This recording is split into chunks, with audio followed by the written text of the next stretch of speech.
I bring the meeting to order on September 16th at 6 o'clock. And make sure everyone has checked in for roll call.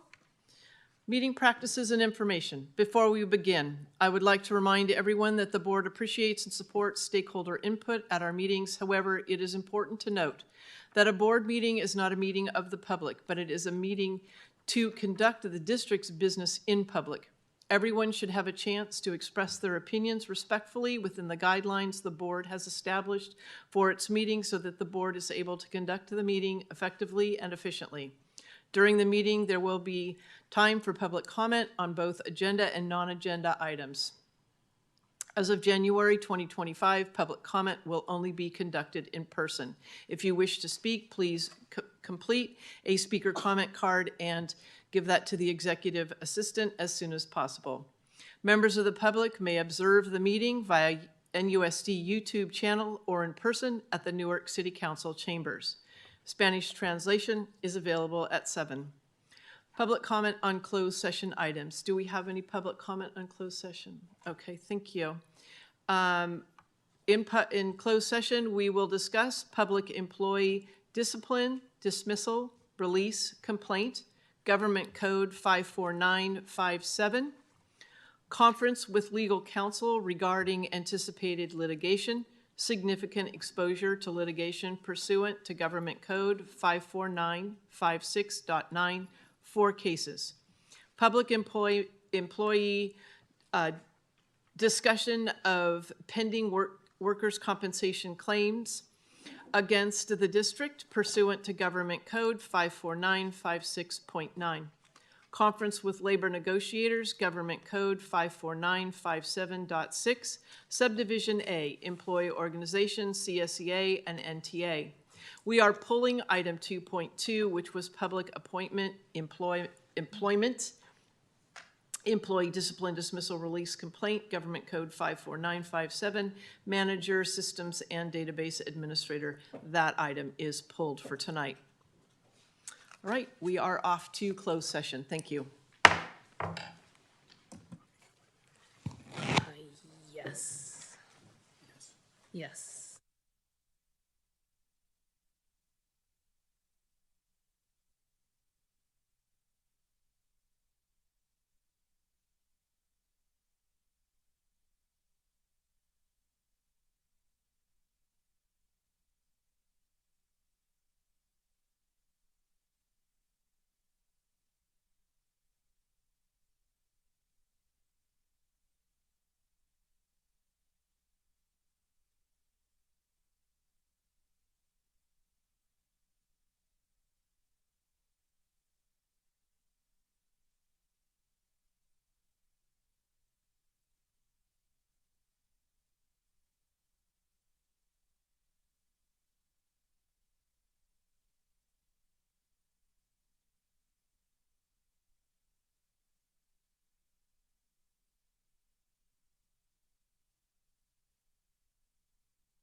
good. It looks like we're okay on that. All right.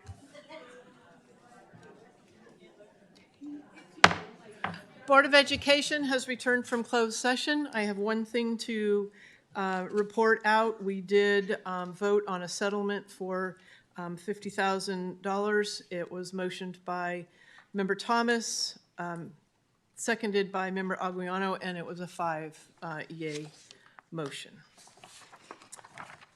All right.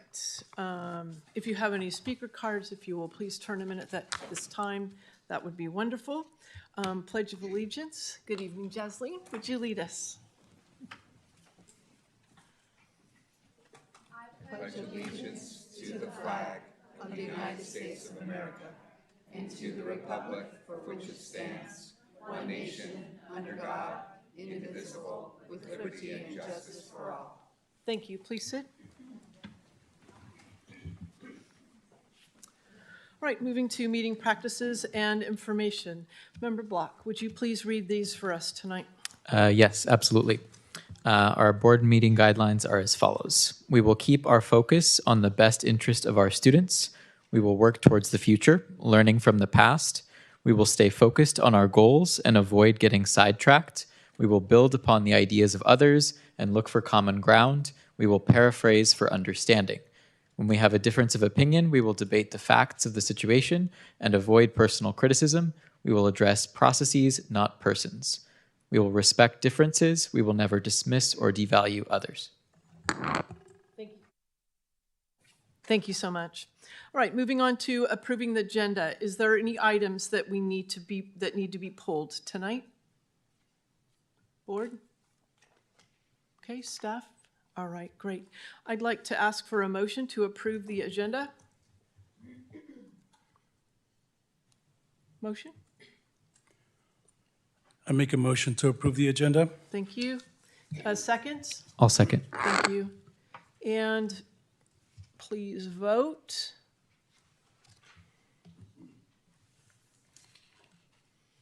Thank you. All right. All right, student report. Member Jasleen. Okay. Good evening, President, Executive Cabinet, staff, students, and New York community. Starting off with student activities, this past Friday we celebrated Heroes Night at our home football game where we honored and gave thanks to our community's heroes, including firefighters, police officers, Marines, Navy, healthcare workers, and more.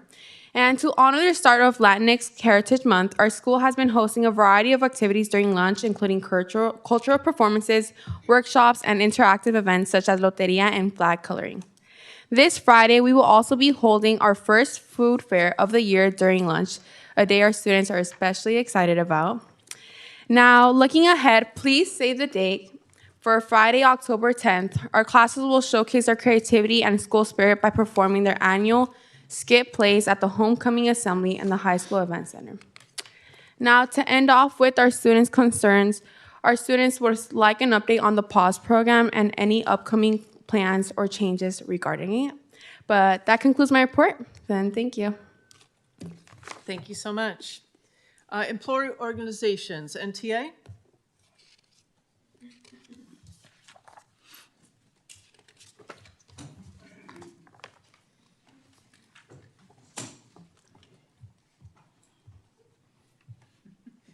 Oh.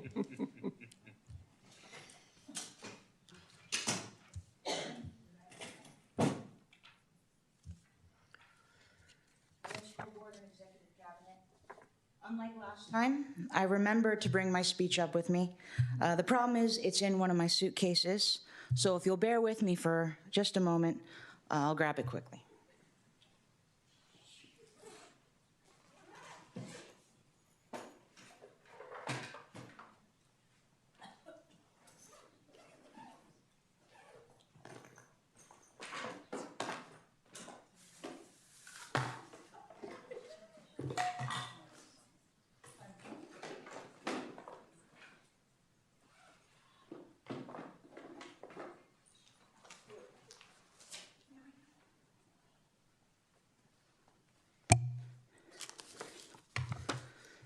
Okay, I better start over. Thank you.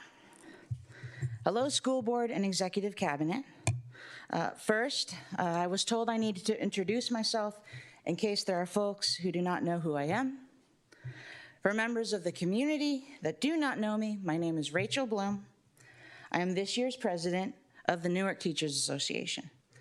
NTA represents most certificated employees of NUSD, classroom teachers, special educators, speech language pathologists, counselors, school psychologists, etc.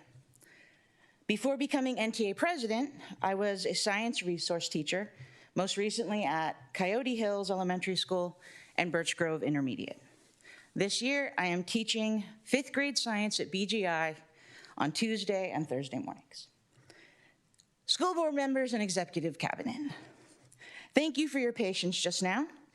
Last time I forgot to bring my speech up to the podium with me, but I had to retrieve it.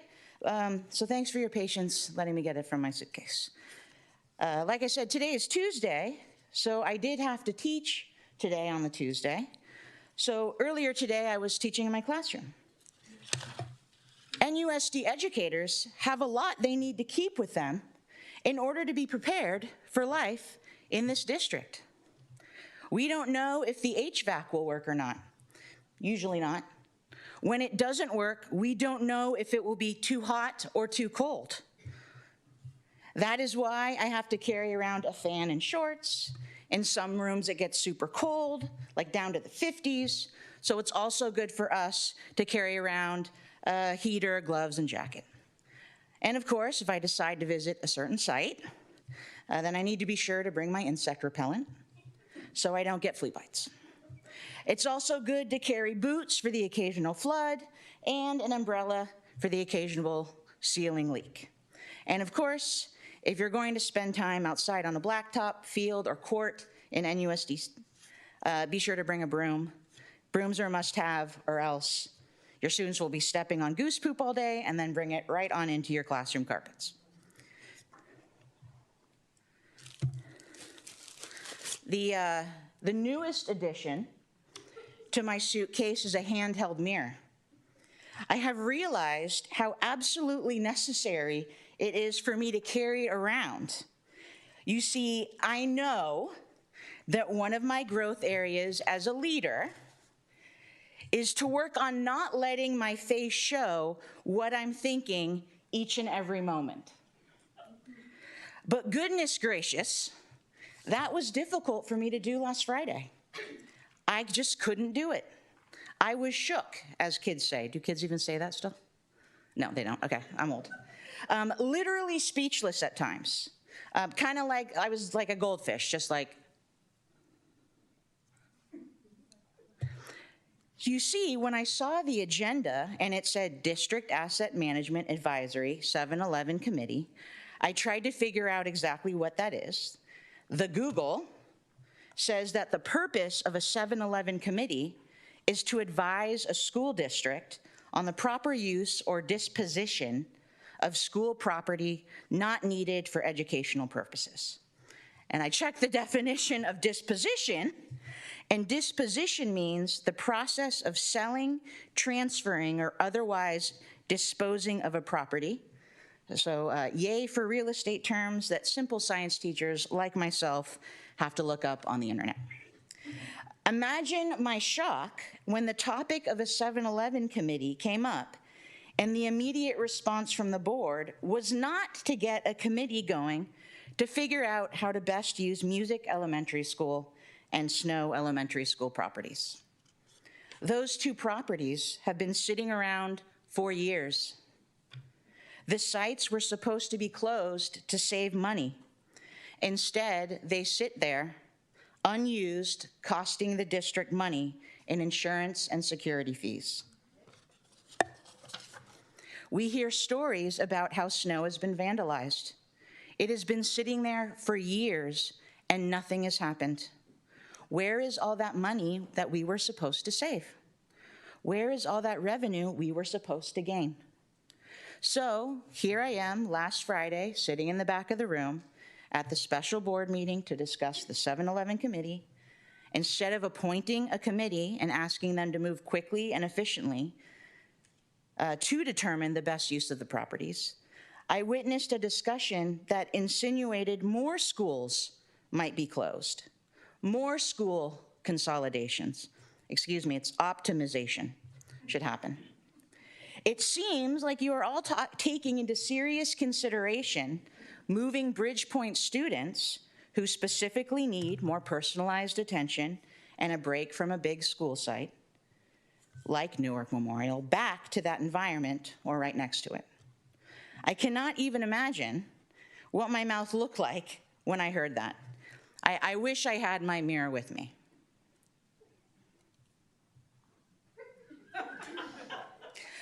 Does the community even realize that it seems like you are all looking to close another school? How do you think the community is going to respond when they hear you are trying to close another school?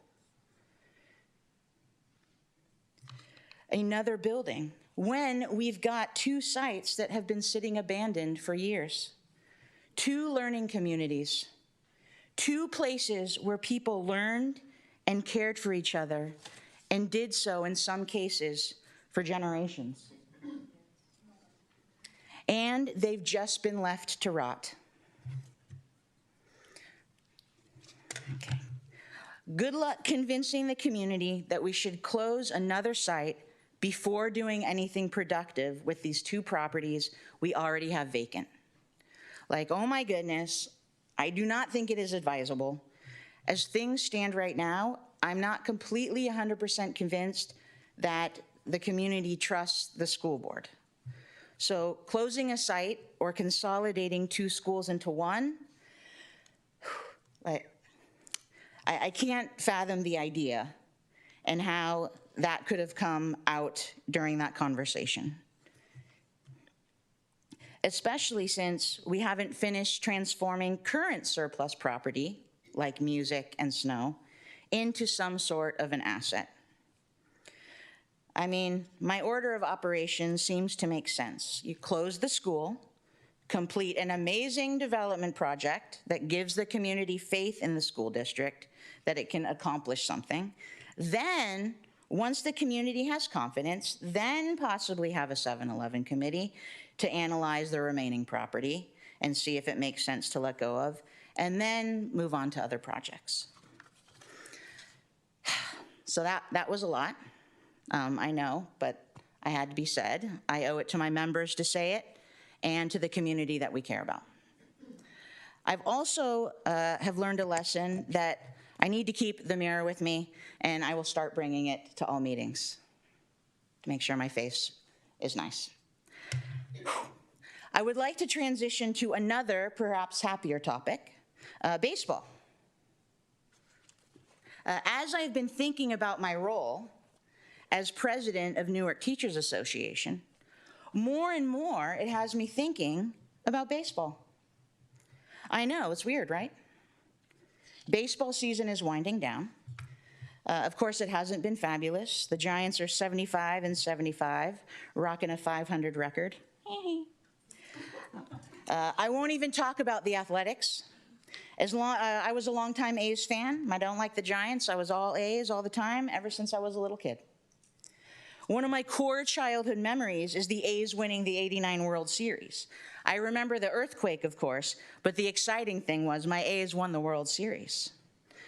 And after that, in the ensuing decades, there were ups and downs. But hey, in 1997 to 2007, A's won 1 wild card championship and the AL West Division 4 times. Not bad. Did anyone ever go to A's games during that time or watch them on TV? All right. Especially when the A's were playing the Minnesota Twins. Anyone? The Minnesota Twins had this center fielder named Torrey Hunter. Has anyone ever heard of him? Okay. He was an okay hitter. He hit .271 when he was with the Twins, career batting average of .277. Not bad. But here's the thing about Torrey Hunter. That guy was a ridiculous center fielder. How many times did I watch games to see an A's player hit one so far just to have Torrey Hunter rob them of a hit or a home run? He won 9 consecutive Gold Gloves award. It's ridiculous. It seems like that guy could climb walls and catch anything. He did not drop a ball ever. So, as I think about my role as NTA president, I think I need to take a page out of Torrey Hunter's book. Never drop the ball. We know I hate it when people drag their feet. So I have worked hard as NTA president to not be someone that drags their feet. And now it is time for me to embrace my role as someone who does not drop the ball. School board members, I believe you will find that district management may have learned that I do not often drop the ball. I won't do it. I can't do it. I have too many people depending on me. I have over 200 educators depending on me. Their working conditions are the learning conditions of thousands of students. I have to be like Torrey Hunter. I cannot drop the ball. When educators are not paid the stipends they are promised, I will take action. I will file grievances, complaints, or use any other tools at my disposal to help my people. I will not drop the ball. When HVAC systems are down, I will hound the district office and MOT to get a timeline for repairs. I will follow up with each deadline. The moment timelines are not met, I will file a grievance. Working HVAC systems are one of the guarantees identified in our contract. If systems go down and classroom conditions become unworkable or unsafe, I will file an OSHA complaint. I will not drop the ball. When timelines for educators' evaluations, something agreed about in our collective bargaining agreement, when they're ignored, along with the dictionary definition, or thrown out the window, I will file a grievance. I will follow through on all deadlines and see it through. I will not drop the ball.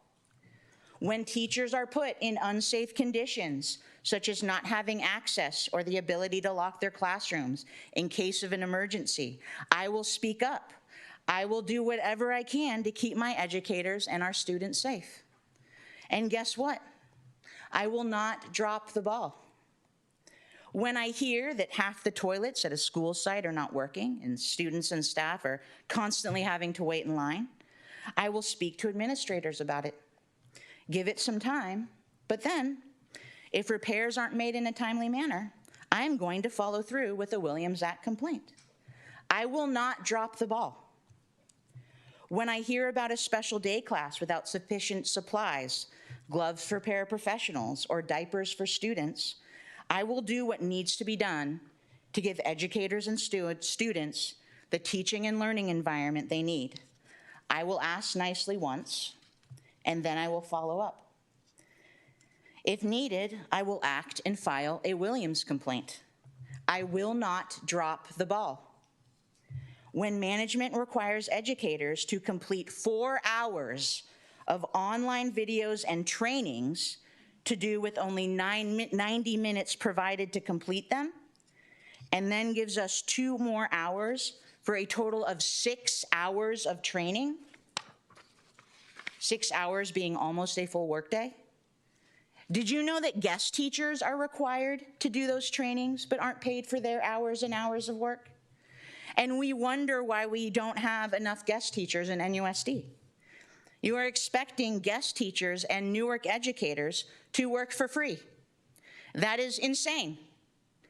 What YA fictional dystopia do you think we are all living in? We live in California. There are laws that protect children and their educators. We will not work for free. I will follow through and make sure of it. I will not drop the ball. When I hear that my educators are being forced to write notes during IEP meetings and give them to special educators to add to their files, I will not allow my already overworked educators to be forced to do busy work. I cannot allow my educators that are not special education certified to contribute inappropriately to legal IEP documents. I cannot allow it. I will follow through and stop it. I will not drop the ball. When NTA negotiation teams meet with district personnel at the bargaining table, they will be prepared. They will be ready to go. I will support them to make it happen. I will not drop the ball. They will not drop the ball. Have you picked up on a theme? Yes. When it comes to the teaching and working conditions of my educators and the learning conditions of our students, we will not falter, we will not back down. We, hopefully, will ask nicely the first time, hopefully, maybe, ask nicely a second time. If management continues to drag its feet, then we will follow through with appropriate next steps and consequences. Newark Teachers Association will not drop the ball when it comes to ensuring the safety, health, and well-being of our students. We will not drop the ball in our efforts to create the best learning environments for all students. We are working to create schools that our students and communities deserve. We will not stop until we reach that goal. We will not drag our feet. And now you know, we will not drop the ball. Thank you.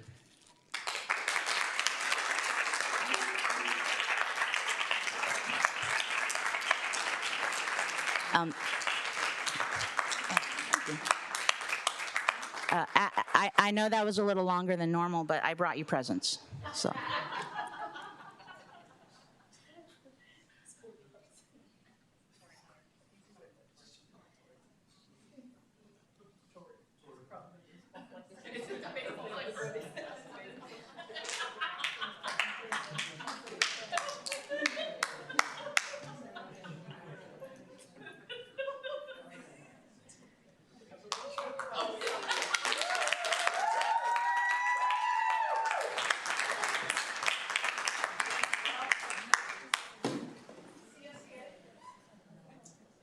CSEA and NUMA.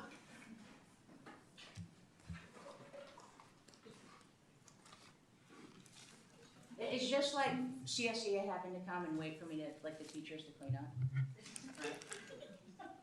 Here, Rachel, don't drop the ball. I know. Got it?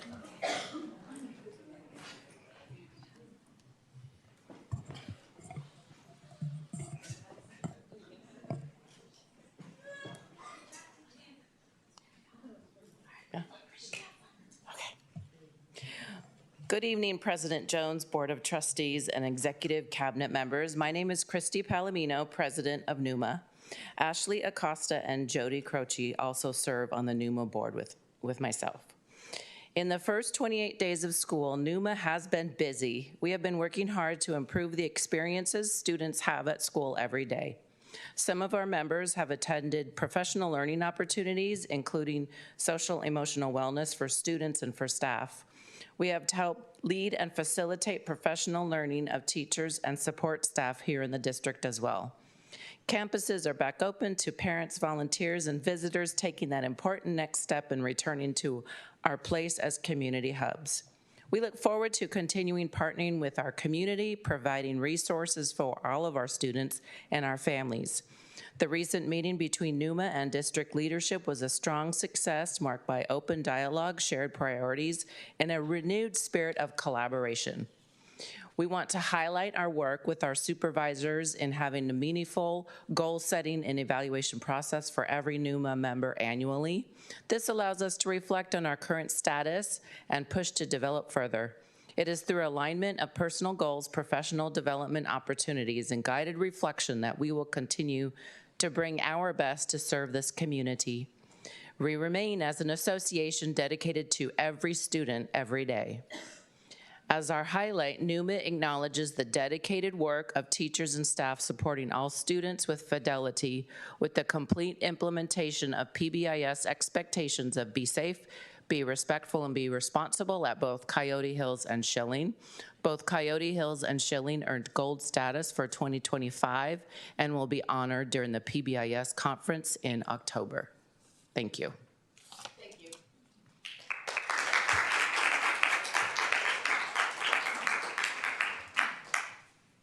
All right, recognition and celebrations. Superintendent Fakar.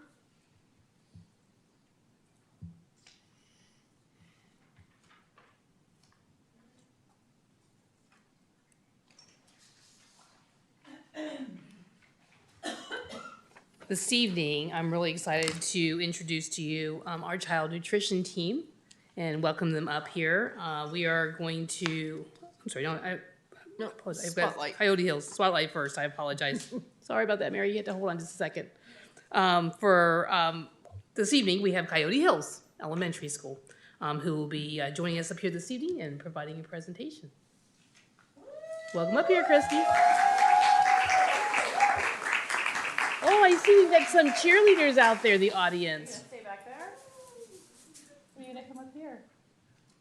I guess we're going there. Come on up. Come on closer. Come on, Mr. Gallup, Miss Imelda.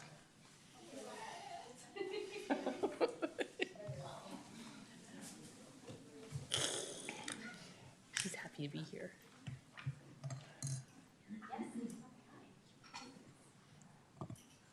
Are we ready? Okay.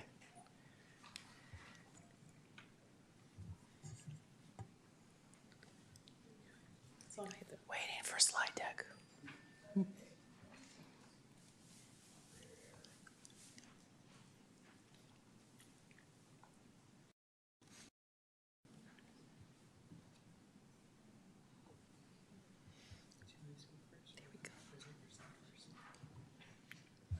Auto.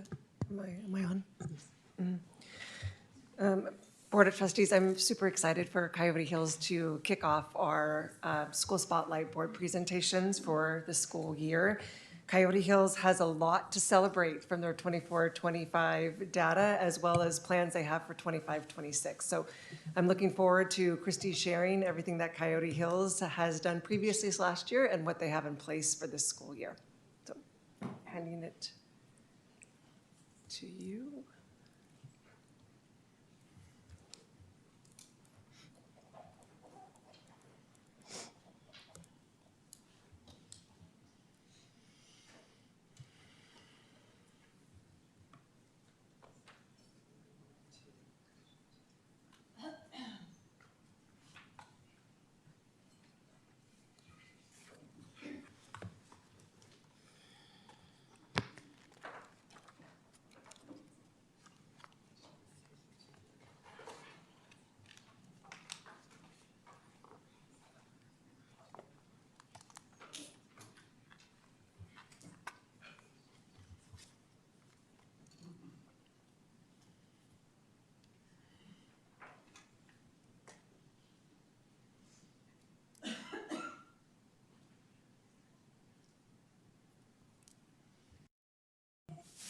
There we go.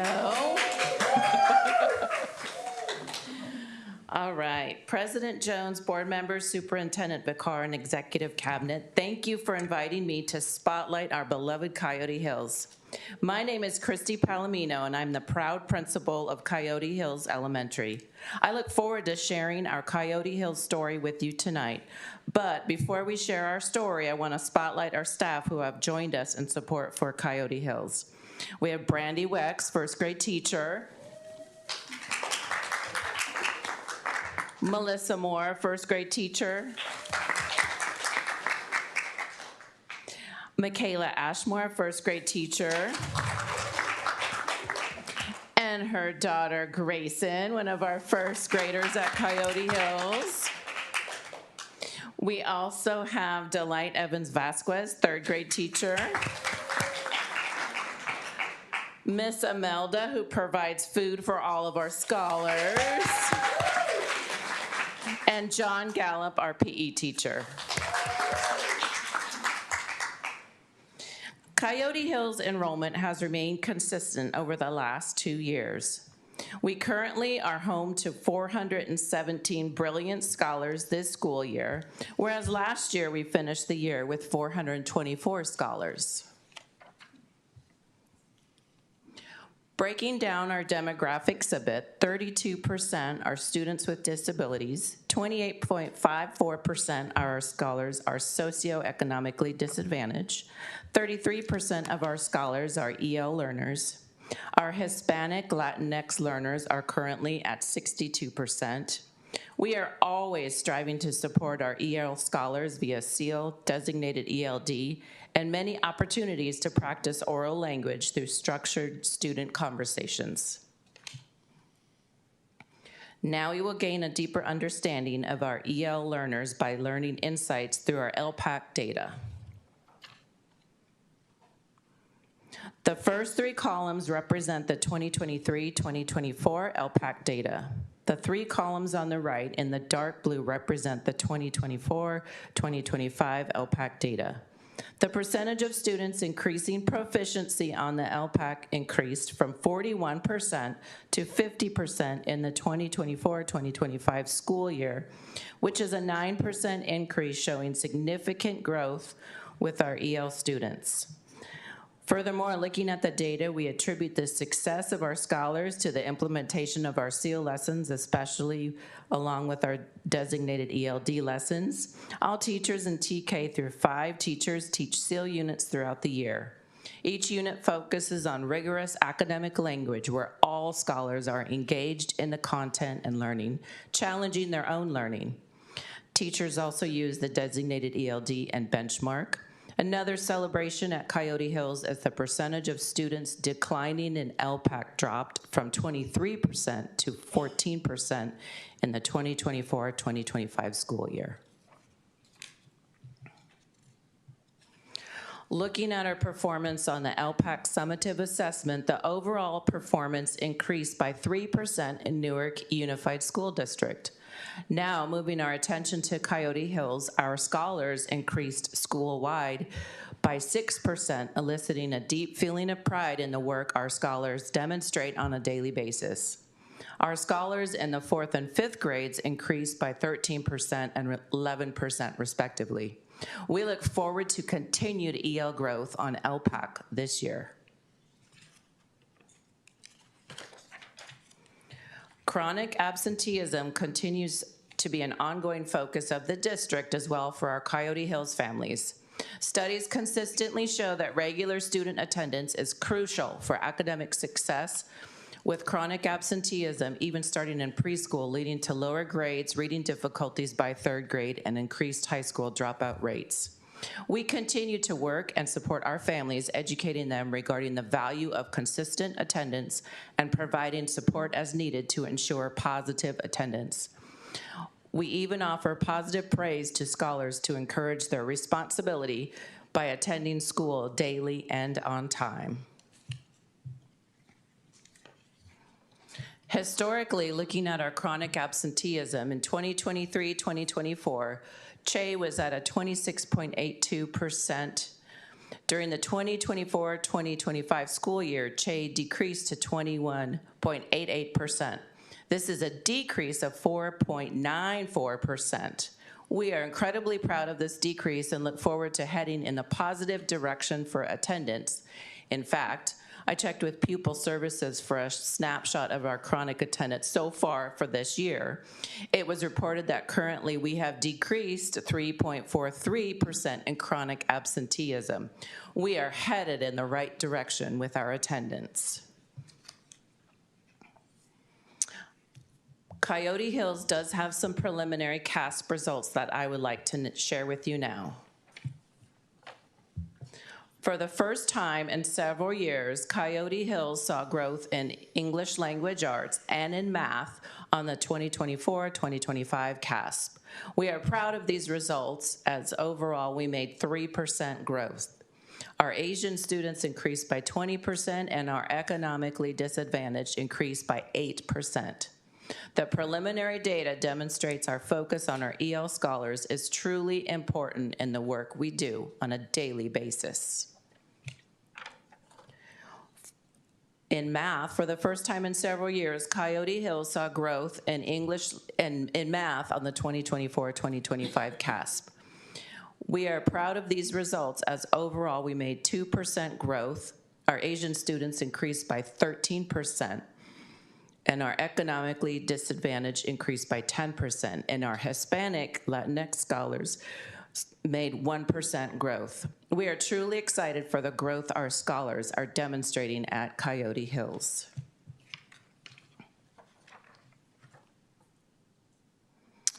Our district in Coyote Hills uses iReady as a standard assessment to measure growth from kindergarten through 5th grade. Each diagnostic determines the lessons for each scholar, providing an individual learning path for all.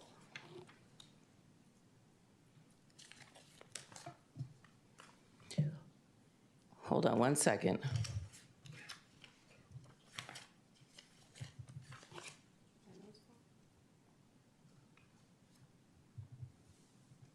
Are the other half there? Okay, I will talk about the iReady data. So 2 and 3 years behind, in the red and the slash marks, those are kiddos that are 2 and 3 years behind. When they're on the green, they're at early on or mid or above, and our goal is to increase our learners to push to, we want our kids to move to the left.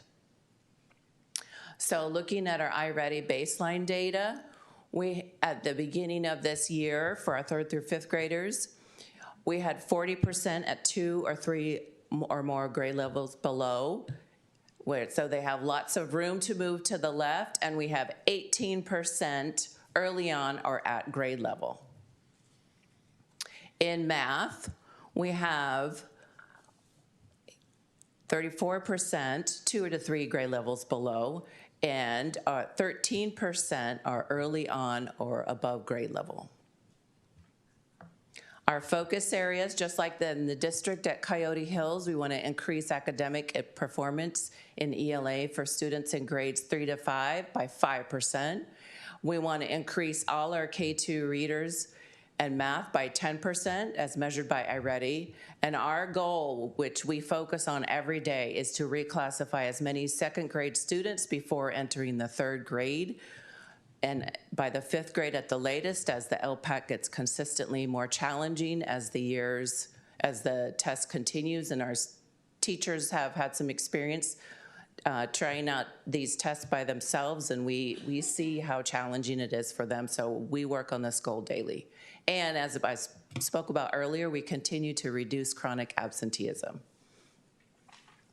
So we are a SEAL school. We focus on rigorous academic language with all our units in our TK through 5 classrooms, where students are able to practice their oral language skills with designated ELD lessons, as well as engaging lessons. And the great thing about SEAL lessons is that all kids are engaged. There's never any behavior problems when you walk into a SEAL lesson. And at the end of every SEAL unit, there's a gallery walk where the students celebrate their learning. They're kind of like the curator of the museum, and they get to highlight their learning with their families, which makes them so proud of their growth in those SEAL units and their oral language. We offer small intervention groups for kiddos who are struggling and at risk. We also provide additional support for our newcomers and our LPAC 1 students with our bilingual intervention aide, who provides support to all students in 1st through 5th grade. And we have an intense focus this year for all of our students who are not on grade level on a daily basis. It's in our conversations, collaborative conversations, grade level planning, staff meetings, cost, SST, so we're working to bring those students, help them make continued growth daily. Our CHE community and culture is alive and well. As we said earlier, we're a PBIS school. We're very proud of our gold awards.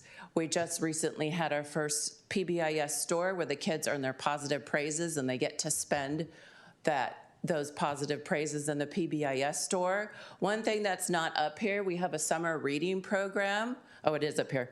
We send books home with our kiddos. Those kids that bring back their books earn a reading medal. If they finish the reading log, they get a golden positive praise. We're 25 positive praise at the PBIS store, And if this year we added a summer book project, so if they finished the summer book project, they got an extra recess and some more positive pay to spend at the store, at the PBIS store. Every Tuesday, we have our morning minute where the whole school assembles and we work on our character traits as well as highlighting some of our learning in SEAL.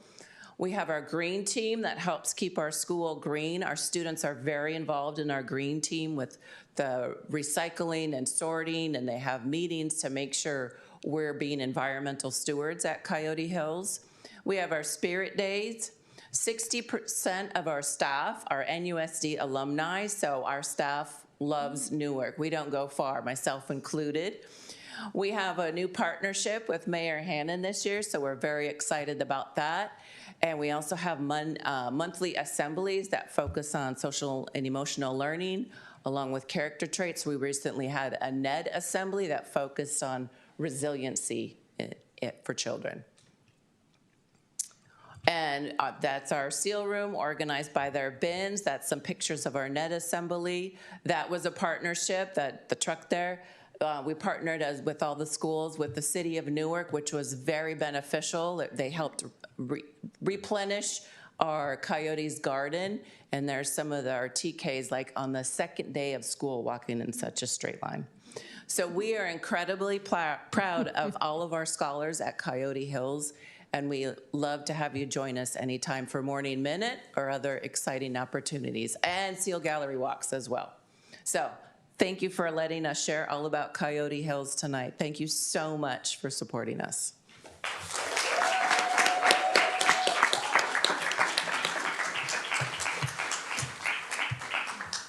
Thank you. That was really a great presentation and very informative. Would any of the board members like to add anything? Member Hill?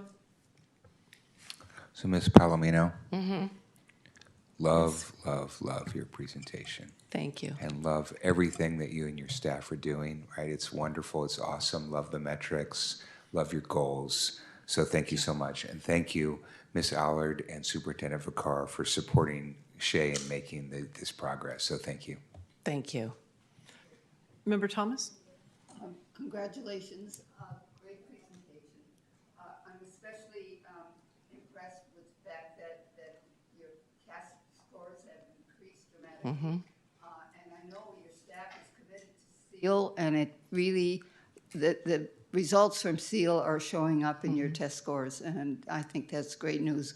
Congratulations to the staff. Thank you.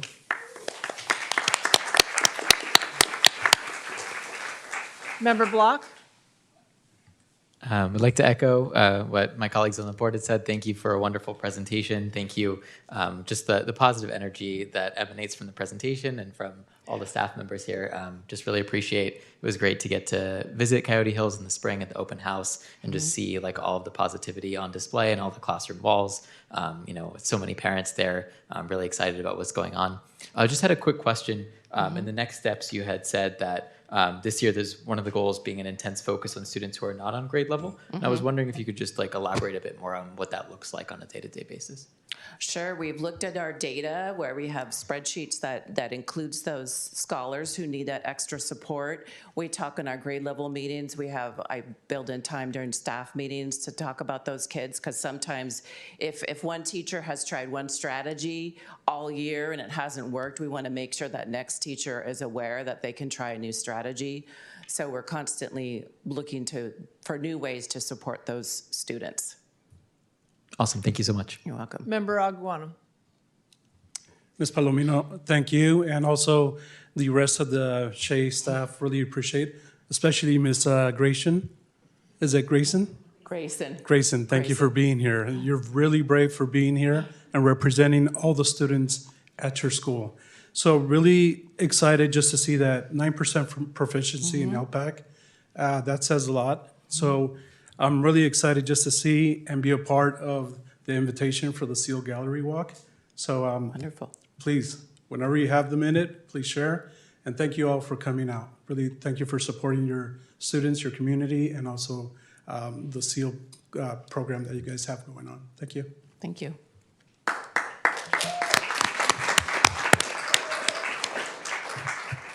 One last plug, Coyote Hills is having a fundraiser on this Friday, September 19th at Mi Lindo, Sinaloa. You just have to say you're there to support Coyote Hills, and we get to profit from that. So head over there for dinner on Friday. Thank you. Note to say thank you to Mrs. Palomino and her team. We're so glad to have you here this evening. Thanks for kicking off our presentations for our schools and to be able to sit there and talk about our scholars. I absolutely love that Thank you. vocabulary. We are excited about the work that's being done, and we know you were doing deep dives with your team just a week or two ago. So congratulations. Thank you so much. Thank you so much. Thank you again. All right, we're going to move on to public comment. I have one person, Maria Acosta, for non-agendized items.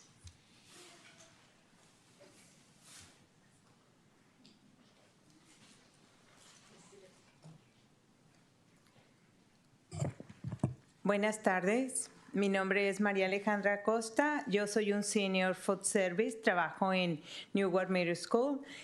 Estoy muy orgullosa de mi trabajo, me encanta mi trabajo, me encanta darles alimentos a los niños.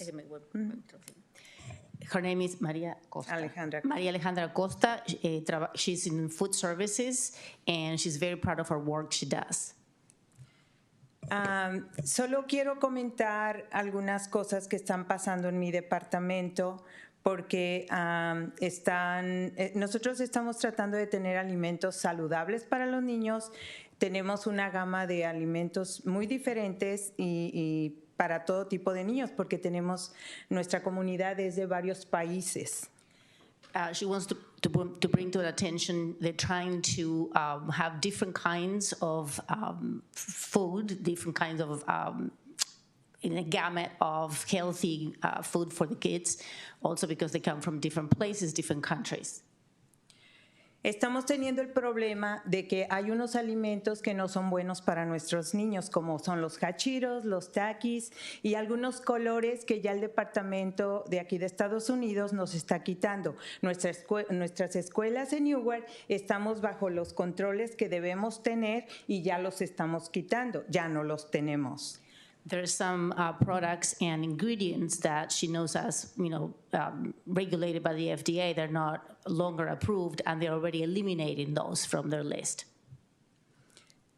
Yo estoy trabajando con los niños bien directo porque yo preparo los alimentos y yo se los doy en las líneas a los niños. She's working directly with the kids because she's the one that's feeding them along the lines. So she's very participant and involved. Me siento muy triste porque hubo un comentario de que nuestros alimentos no eran saludables y cuando estamos trabajando bien fuerte en darles de comer a tantos niños que no tienen a veces en casa para comer y en la escuela se les proporciona un desayuno y un lonche y son alimentos para mí muy saludables, muy buenos para ellos. She was concerned with the comment that came up about the ingredients or the products that were not healthy, and she's concerned because that's not necessarily true, and she's very aware of what happens and what they need. They provide breakfast and lunch. Desayuno y almuerzo, ¿verdad? Sí. Nosotros estamos en la mejor disposición de trabajar con todo el equipo porque Newark Unified School District es uno solo. No es el maestro separado del de la cocina. Somos uno solo y tenemos que trabajar juntos para que nuestros niños crezcan bien. She wants to make sure that everybody knows that they're working as a team. The district is one, and she works for all of them. It's fine. Keep going. Yeah. She has more time if she'd like it. Señora María. Ok. He mirado, por ejemplo, yo voy a hablar de mi cultura. Yo vengo de México y yo miro a mis niños que nosotros estamos acostumbrados a comer un pan dulce en la mañana y un vaso de leche. She's giving an example of her culture. She's from Mexico. The kids are used to eating like a pastry, something like bread, and coffee, me dijo? Y un vaso de leche. And a glass of milk. A veces en nuestras casas no podemos darle un alimento a nuestros niños para mandarlos en la escuela, pero nosotros se los estamos proporcionando. Yo prefiero que el niño coma un pan dulce y una tarro de leche para que vaya a su clase ya desayunado y aprenda lo que el maestro le va a decir. She's saying that sometimes at home they don't have or they don't provide breakfast because they can't. So she's happier to provide the breakfast, the glass of milk and the bread to the kid before class so they can learn more properly.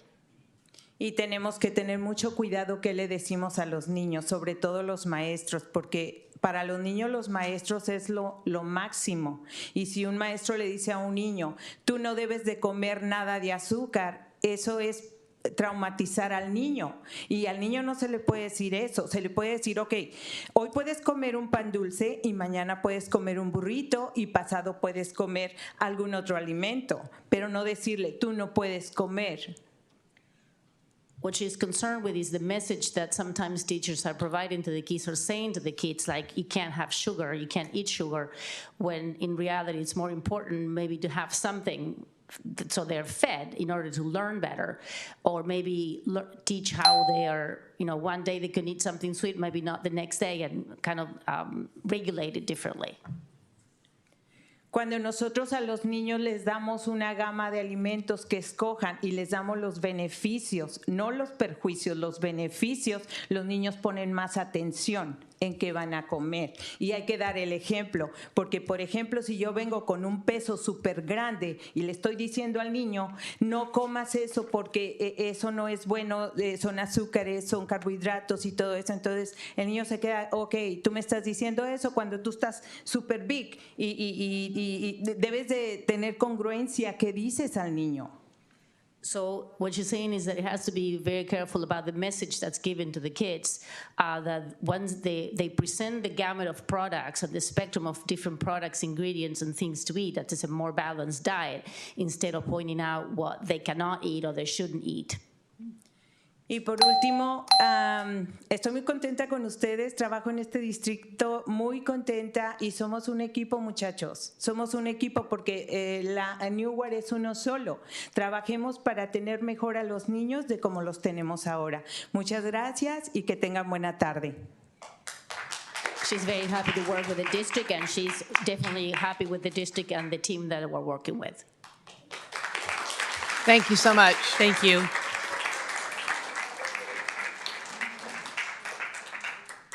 Thank you. We are going to move on to the public hearing. I would like to open the public hearing.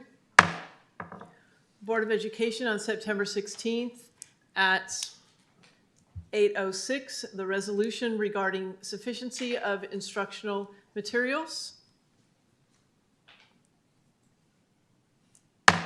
I will close the public hearing at this time.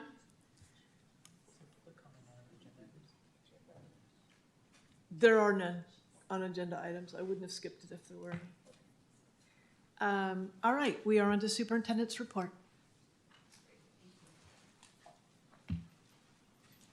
Toya, can you please bring up my report, please? Thank you.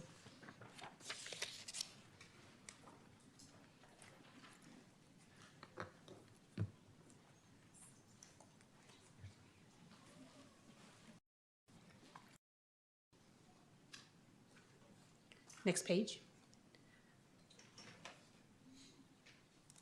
So a little good news. Oh, here we go. A little good news in USD. Schilling and Coyote Hills will receive gold recognition status again at our annual PBIS conference. This is a high-level award acknowledging their positive behavioral interventions and supports on campus. Coyote Hills has hosted the Net Assembly about resilience and never giving up, as you heard about a little bit earlier. BGP is also having their Alpha Parade this coming Friday, as all kindergartners have learned all their letters of the alphabet. Newark Middle School had their Club Rush Day, where students signed up for a variety of clubs and fall sports and are ready to get started. And then BGI Scholastic Book Fair is coming soon. Next page. We want to celebrate our Teacher of the Year, Arlene Cordero. She will be recognized next week at the Alameda County Teacher of the Year Awards. We will be there to help celebrate with her, and so we're super excited. And help us cheer on Arlene. She is our champion here at Newark Unified School District.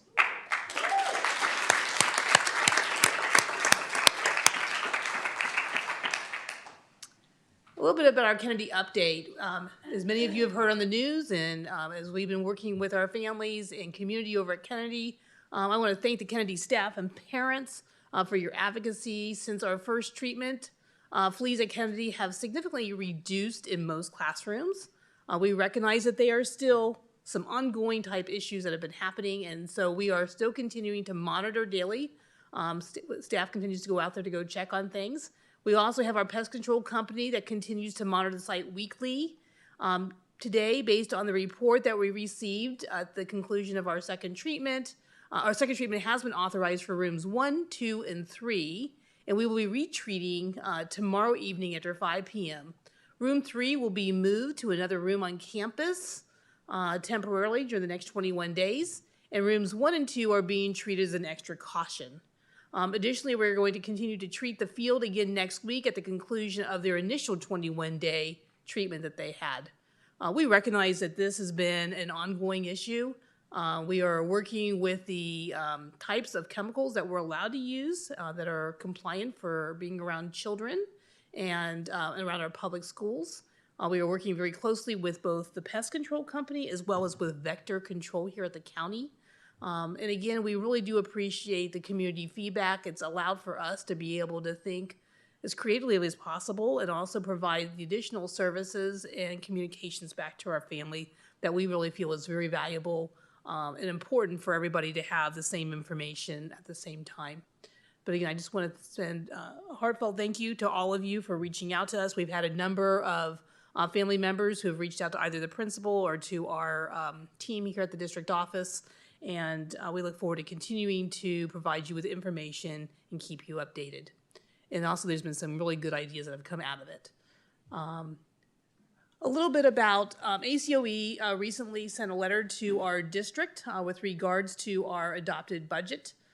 They do have some concerns. If you could pull up that letter, I would appreciate it. This letter that was sent to us on Friday evening did not make it on time for the agenda, but I wanted to make sure that I pointed out some of the work that's being done. Later on this evening, you're going to hear from our fiscal director, Nancy Chen, who's going to talk to you a little bit about, or is going to tell you about our unaudited actuals and where we're at. Honestly, the news is good in our unaudited actuals. It actually demonstrates that we are moving in the right direction. I think that's one of the more positive things that we can sit there and cite. The county lists their concerns with regards to declining enrollment, which is dropping our revenue, and then also the way how we are spending is out exceeding what we're actually receiving in revenue. The good news is that the unaudited actual actually shows a correction from where the adopted budget was, and the multiple year looks a lot stronger for 25-26 and 26-27. We still have work to do in 27-28. We'll be talking about that a little bit more this evening.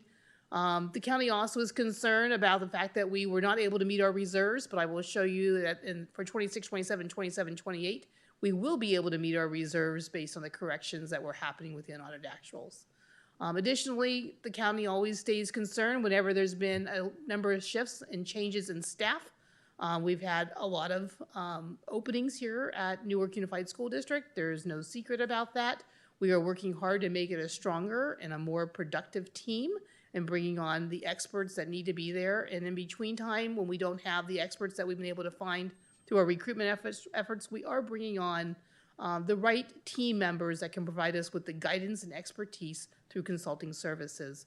We always hope that those are very short-term and limited.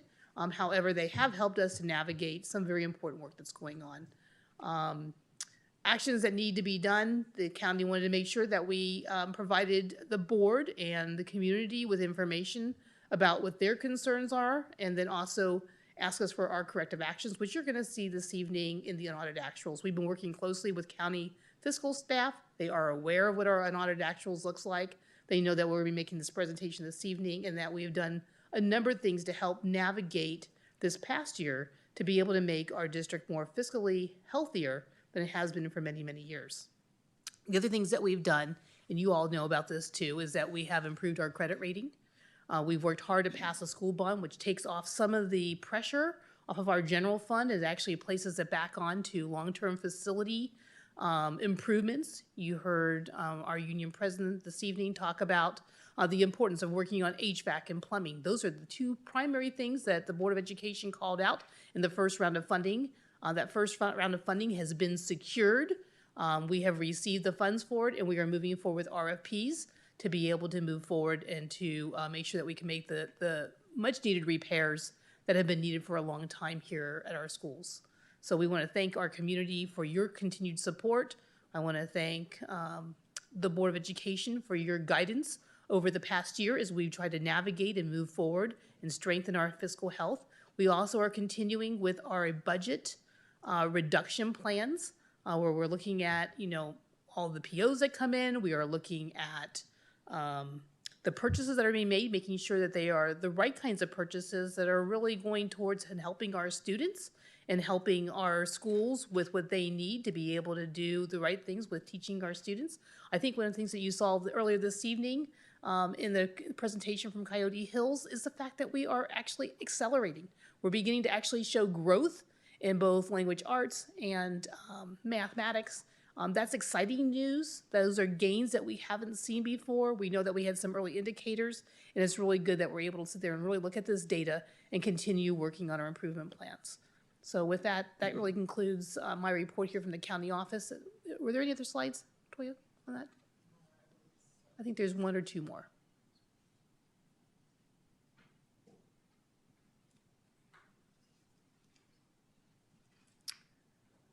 We want to wish the Newark community a wonderful time during the 2025 Newark Days events and activities are coming up. We'll be out there in the parade, and we can't wait to celebrate with you. Please be sure to stop by our booth. We are going to be talking about some of the openings that we have here in the school district. We invite and encourage our community to come talk to us about job openings that we have. And we still have some job openings that we need to fill, and we really are wanting to reach out to our community and look at initiatives that will help you and help you be able to either complete the applications or provide the personalized services so that we can have our local family members and community members come work here at Newark Unified School District. All schools will be participating in the annual parade this Saturday at 10 a.m. Next slide. I think that concludes it. I think that's it. That concludes my report here this evening. That was wonderful. Staff report on child nutrition services, please. Super excited about being able to have child nutrition come up here this evening. This is the mighty team that gets started early every morning with preparing nutritious and healthy meals for our families, or for our children, and also for our families at times. They also were very involved this past summer with the summer feed. They've got an exciting presentation for you here this evening, and I'm really glad that many of their team members are out here this evening and sharing in the great work that they've been doing this year with the child nutrition services and the healthy options that we're offering in school districts this year. With that, I turn it over to Mary Sayre to kick off this report. Mary's our director. Guests, my name is Mary Sayers. I'm the Director of Child Nutrition Services, and here on my right is Sally Reese, the nutritionist, and on my left is Sarah Kieser, Child Nutrition Tech. And this evening we have a presentation and some highlights of our department. School meals are healthier than ever. All the items are specially made for K-12 compliance in schools. Fresh fruits and vegetables, whole grains, zero trans fats, reduced sugar, reduced sodiums, zero food dyes, low-fat and non-fat dairy items, and baked items. All of our sites have salad bars. These salad bars encourage our students to take the fruits and vegetables required under the Healthy Hunger Free Kids Act of 2010. They offer a large variety of fresh seasonal fruits and vegetables, as well as canned items. Students are required to take a half a cup of fruit or vegetable with every meal. We also offer 8 ounces of 1% low-fat milk or non-fat chocolate. Scratch cooking. Our central kitchen handles scratch cooking for all of our sites. Our elementary sites do not have a way to cook a lot of the items from scratch. They only have ovens to reheat food. Newark Middle School, Newark Memorial offers scratch-cooked carne asada, tacos, tortas, burrito bowls, burritos twice a week. Our central kitchen prepares Mexican beef in our kettles, cooking 160 pounds of beef at a time. And this is one of many scratch-cooked meals that we cook on those kettles at the central kitchen. Our supervisor prepares 60 pounds of carne asada for our secondary sites to enjoy the tacos, tortas, and burritos on site. And this is what the finished product looks like: the carne asada burrito bowl meal, the torta, the taco meal, and the burrito meal. And now I'm going to turn it over to Sally. Thank you. I'm going to talk a little about nutrition. So on July 1st, 2025, new regulations went into effect on added sugar in breakfast cereals, yogurt, and flavored milk. We have changed our breakfast cereals and eliminated strawberry yogurt to meet these requirements. All of our meals must meet strict USDA guidelines. These guidelines are age and grade specific, which ensures that children receive the nutrients they need for their developmental stage to support overall health. Our meals contain whole grains, meat alternates, fruit, vegetables, and milk. All grain items have whole grain as the first ingredient. We offer 5 subgroups of vegetables, including red orange, dark green, starchy, beans, peas, and lentils, and other. Half-cup minimum fruit or vegetable is required with each meal. This year, we have eliminated all food items containing synthetic food dyes, although the state does not require this until 2027. We encourage students to try new foods, and one of the ways we achieve this is through taste tests. Last year, we provided fruit and vegetable taste tests throughout the school year, where students had an opportunity to taste mangoes, sugar snap peas, zucchini, and blood oranges, just to name a few. We also taste test new menu items with students to determine what they prefer. When we try a new recipe, we always taste test with students first. We recently tried a summer quinoa salad recipe, pictured here. This was borrowed from Berkeley Unified, and we had taste test events with elementary, middle, and high school students. Students at our middle school in particular had such a positive response that we have started to serve this item for lunch. In order to involve our community, we have a district wellness committee that meets 4 to 5 times per school year. We recently had a meeting in August where we discussed the best way to spread the word about our newly approved wellness policy exhibit. These meetings are open to anyone, including staff, parents, students, and members of the community, and are posted on our child nutrition website as well as in Parent Square. This year, we are working on starting nutrition clubs, where students have an opportunity to share their opinion, taste test new products, and learn about healthy eating. And now I'll turn it over to Sarah. So we get information from all of our vendors about the products that we serve and put them into our program called Mosaic. So the item that we're focusing on tonight that you can see on your screens is our tropical slushies. So we input all the information to make sure that we're meeting all of the required USDA guidelines. We chose the tropical slushie because parents and people have talked about it at the board meetings. So we wanted to share the information with you. When we plug it into our system, you can see on the right-hand side, we put it into a detailed ingredient list, which keeps track of the calories, sodium, fats, sugars, protein, etc. As you can see, all of the sugars included in this particular item are only the sugars that are naturally occurring based on the ingredients in it. There are no added sugars. So when parents are complaining about it, it's a naturally occurring sugar. So once we take our ingredient, we turn it into a recipe, because sometimes the serving size that the ingredient provides is different than what we're actually serving our students. So we also are able to keep track of the additional components, the meat alternates, the grains, fruit, vegetables, milk. As you can see, this particular item also qualifies as a half a cup of vegetable. So when the students took their entree that day, including this slushie, they were getting their half a cup of vegetable. Of course, we always encourage them to take extra from our salad bar, which includes plenty of options of fresh and canned fruits and vegetables every day. So we like this slide because it's colorful. We like color, in case you guys haven't figured that out yet. So this shows us that we're meeting all of the requirements for the USDA, and we're offering all of the required components for the week. So on the right-hand side, all of our boxes are green. The two that are orange are showing that we are offering 2 mini options to our students in our meat alternates and our grains, which is great. The USDA says we're allowed to do that. We are only required to serve 80% whole grain rich item components for the week. We are serving 100% because we like to be ahead of the curve and make sure we're serving as much as possible. We are only required to offer 5 cups of milk a week. We offer 10 because we like to make sure our students have a choice. So we serve white milk and chocolate milk every day at every meal that we're serving. We are allowed to serve no more than half of our fruit or vegetable component as a juice. So as you can see, we have that half a cup of juice that came from our slushie. So again, that's a half a cup of vegetable. These students don't even know they're eating, and they just get to have a treat. So that's why we enjoy serving it to them, because it's something that's kind of fun and you get a hidden vegetable. So all of our menus are available online on our child nutrition website. You can find it in the department section of the Newark Unified School District homepage. The menus have access to all the nutritional information for our main entrees. Sally and I are working together to try and update all of our allergen information. It's quite a big project, as I'm sure you can imagine. So we're hoping to have it done in the next couple of months. The menus are broken down by grade group, and all of our elementary menus are available in English and Spanish because those are the parents that usually seem to check it the most.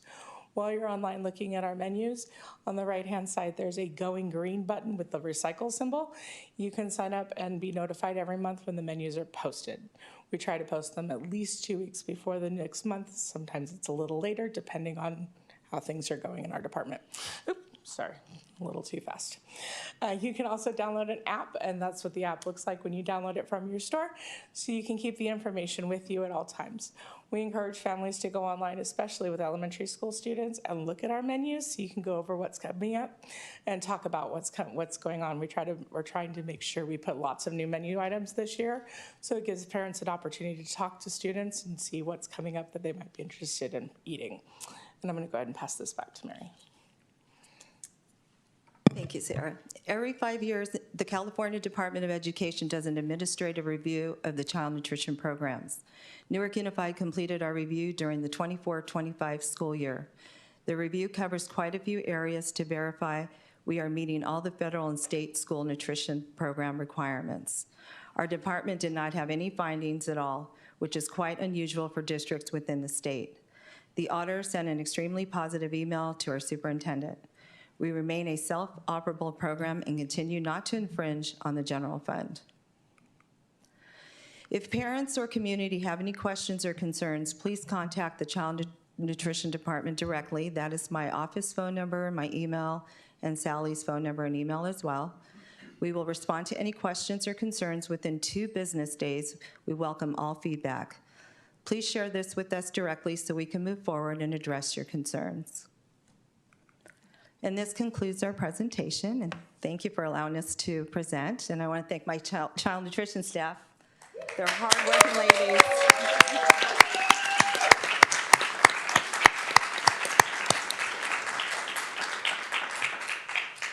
Great. Well, thank you all for coming out. We really appreciate seeing so many of you, and I really do enjoy what's coming out of the kitchens, and I check that menu every month. Any other board members? Member Thomas? I have to say, this is a fantastic presentation, and I have to ask, who put the presentation together? It's so Sarah. Oh my gosh.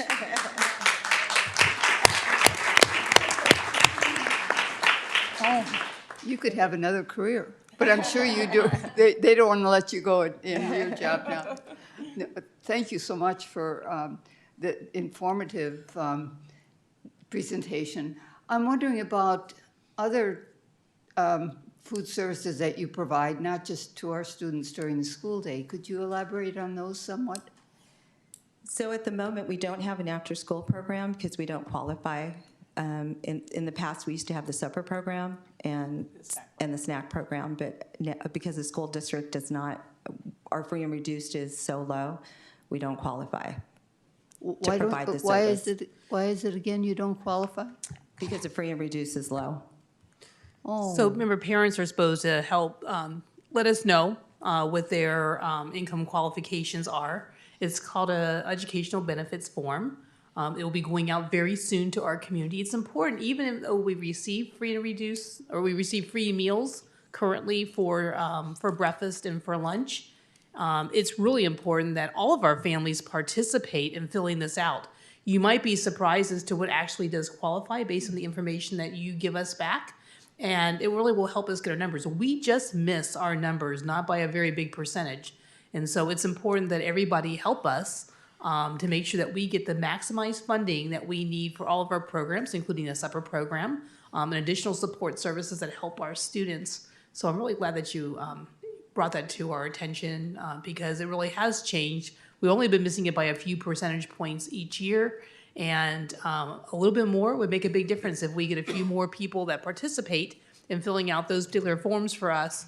And so we're going to be putting out a message to our community when we put out the package here at the end of the month, letting them know just how important it is. And I know we've been working on the applications at each of our school sites with our principals. And I want to thank Mrs. Clert and her team for also trying to get out that message with all of our families. It's my understanding that you also provide meals during the summer through the. Yes, we serve summer seamless sites. We have parks that we serve and the school sites. And those are catered events. It's separate from the school district? Or? No, it's part of our child nutrition. It's from 18 and younger, they eat for free. Okay, what about after school program? They're provided a meal or a snack?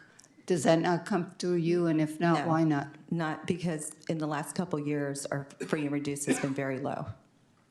But there are quite a few free and reduced students, but not enough in the after-school program? Is that it?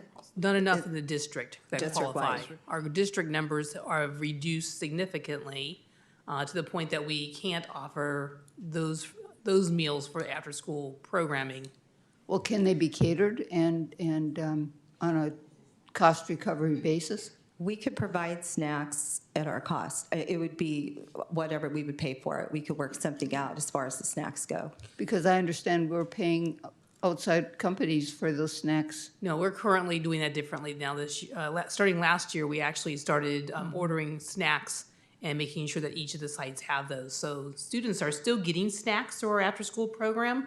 We're just doing it in a different way. We're no longer contracting with an outside service. Our department doesn't qualify for the reimbursement from the state. Oh, okay. Member Hill?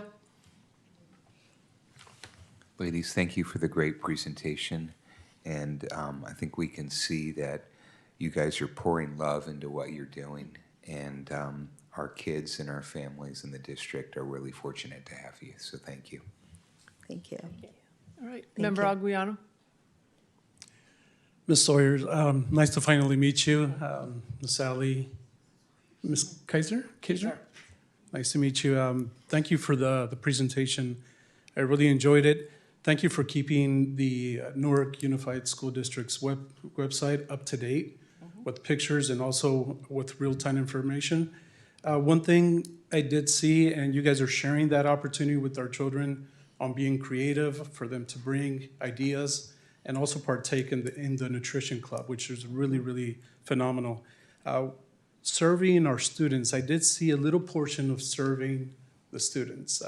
How often do you guys survey our students in regards to the food? We serve early morning breakfast, and then we have a second chance breakfast, like before recess, and then we have the lunch. I apologize. When you survey your child. Survey. Yes. There's an echo down here. Sorry. You want to talk about the survey with students? Sure. So last year we did a survey with students. It was an online survey that they completed, and we plan to do that again this year. I do often go out and do taste tests with students, like I mentioned, and those include surveys as well. So we're constantly gathering data on what the kids like, because an adult opinion doesn't always match the child's opinion. So that's so important. Thank you for sharing. Real-time data, how do you collect it? Say, for example, the food, the nutrition that the child gets served, but what about the customer service that the children receive? Customer service.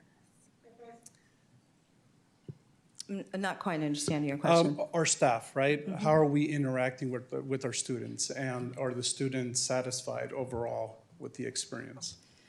So that's part of the taste testing that we do. We see what students like. And then our production sheets, all our food assistants fill out production sheets and they get feedback. They are frontline, and they tell us what, pretty much what students like or don't like, and that's what we menu. So is that data collected and? Daily. It's daily? Yeah. Okay. Okay, really appreciate it. Well, also, not to leave individuals behind, but really appreciate all the hands, the services that you guys provide to our children's nutrition, and also the respect that you guys do it with. Thank you very much. Thank you. Thank you. Thank you. Thank you so much. Thank you. If I a couple more comments, I'd like to add just a couple more comments to our community and also to our food service staff. I really want to thank them for their presentation here this evening. The work that they do is so very important. They start at the crack of dawn preparing the meals for our children. I know they're here late here this evening, and I'm really grateful that they're here and that they are, out here in full force to be able to share the great things that they're doing. I can share with you a couple experiences I've had with watching kids get to be surveyed on some of the taste testing that they've done.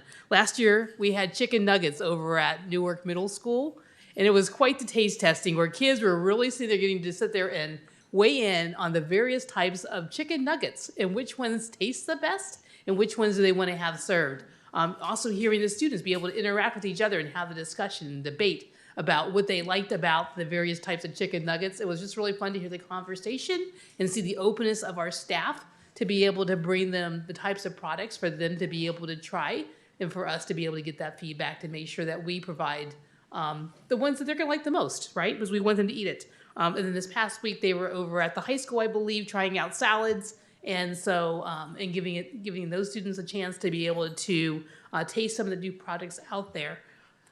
Probably the best tasting cinnamon rolls out there come from our child nutrition service. Talk about being made with love. You would never know that they were actually healthy and nutritious for you and that they meet all the right kinds of grain requirements to be able to make something healthy. And I appreciate the speaker earlier talking about the fact that it's important to make sure that children eat something that they like and that they have something in their belly so they can do better at school.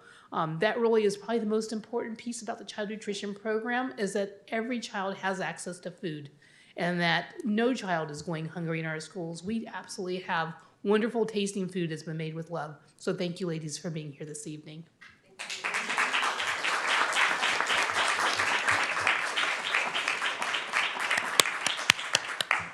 I'll add to that as a teacher, I used to look forward to Cinnamon Roll Day. I'd run down there and pay for my cinnamon roll. It was fabulous, always. Moving on to new business, we have the 24-25 unaudited actual financial report, and we have a public comment on this. So, Ms. Parks.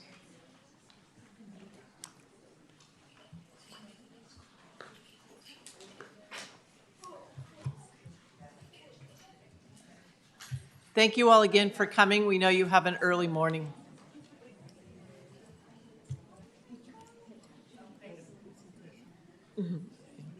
I looked at it earlier.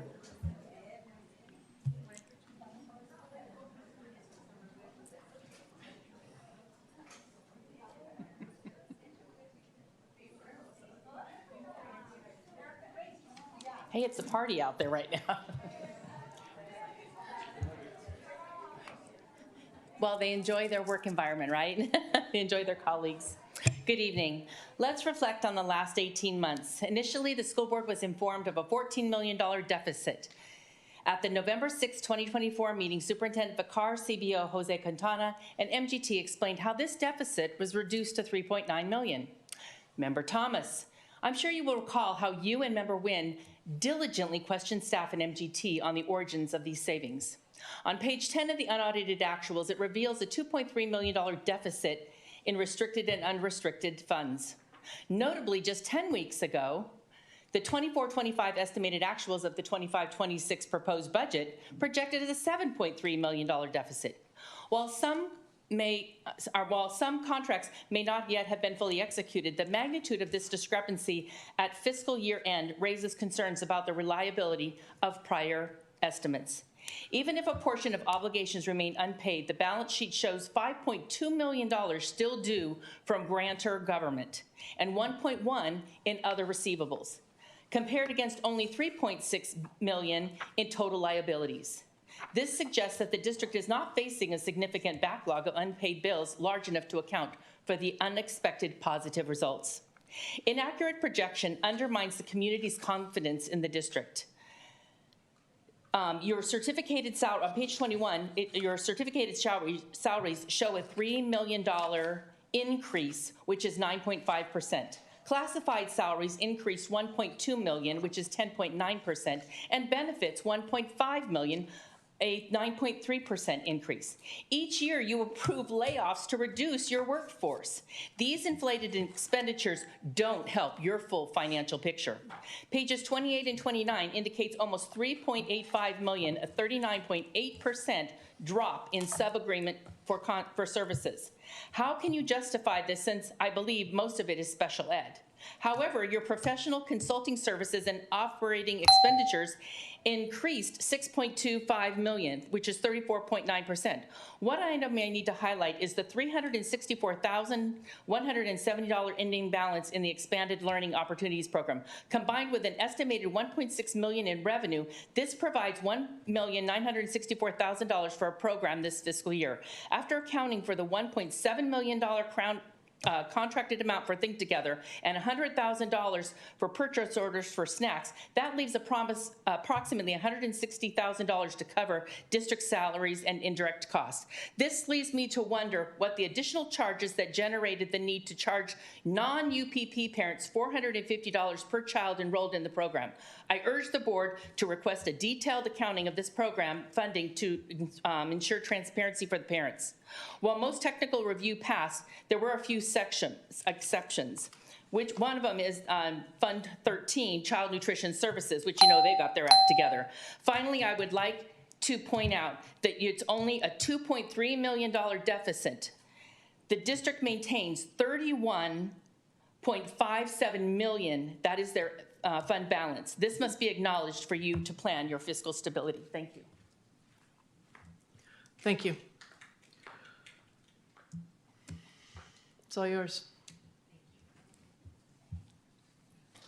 With that, I'd like to ask Nancy Chen to come forward.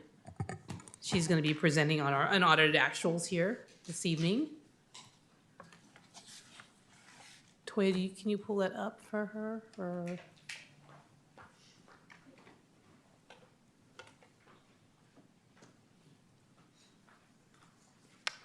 Sorry, I forgot to give you a number for all of you that gave you a synopsis and all that.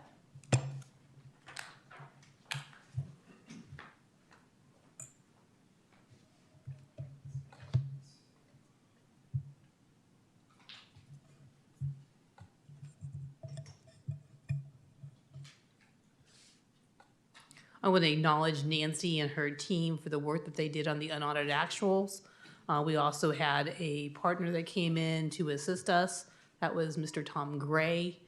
Tom is a former CBO and has been retired for a few years. He came out of retirement to be able to help and guide us as we looked at this. We've also worked very closely with the county in preparing this particular document.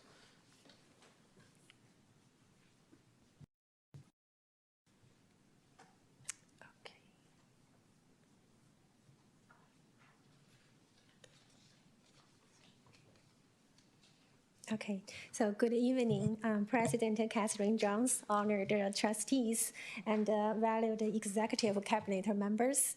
My name is Nancy Chen, Director of Fiscal Services. Tonight, I will be presenting the 24-25 year-end and audited actual financial report.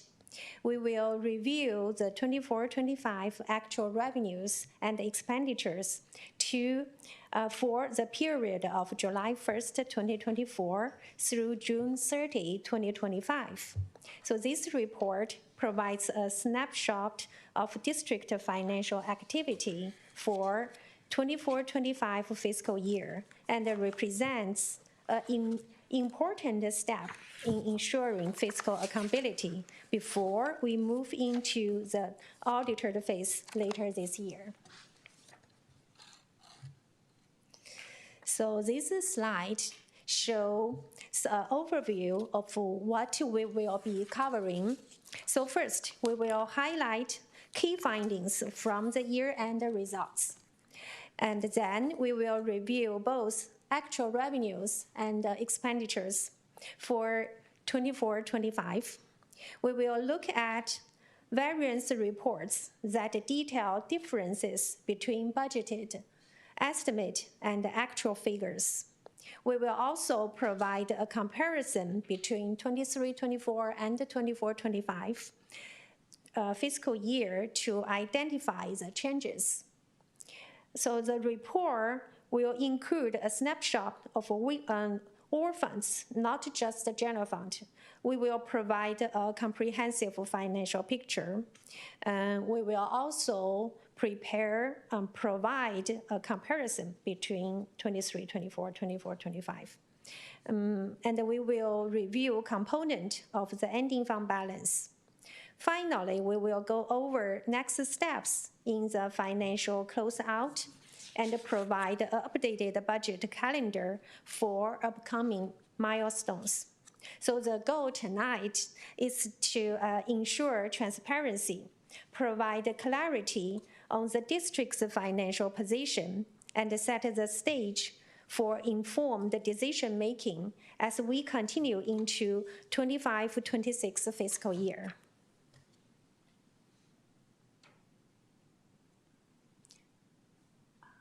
Previous page. Yeah, key findings. So here are the key findings from 24-25 and audited actual. We ended the year with an unrestricted general fund deficit of about 759K, which is much better than estimated actuals. Our restricted program ending balance remains strong at roughly 9.8 million, which is reserved for specific programs. We have fully spent one-time restricted funds. Contributions from unrestricted to restricted programs decreases, a positive trend for our overall flexibility. However, strategic planning is still needed to address the ongoing deficit in unrestricted funds. And finally, declining enrollment will continue to impact our revenues and must be considered in our future planning. So next slide. This chart shows the breakdown of our 24-25 revenues. You will see we have 79.8 million total revenue in 24-25. The local control funding formula, LCFF, remains our primary funding source, making up about 76% of total revenues. Federal funding accounts for roughly 3%. Other state local revenue or other state revenue contributes around 12%. Both are related to categorical programs. And finally, the other local sources make up about 9%, which includes things like the interest and other local contributions. So this slide, we will see how expenditures were distributed in 24-25.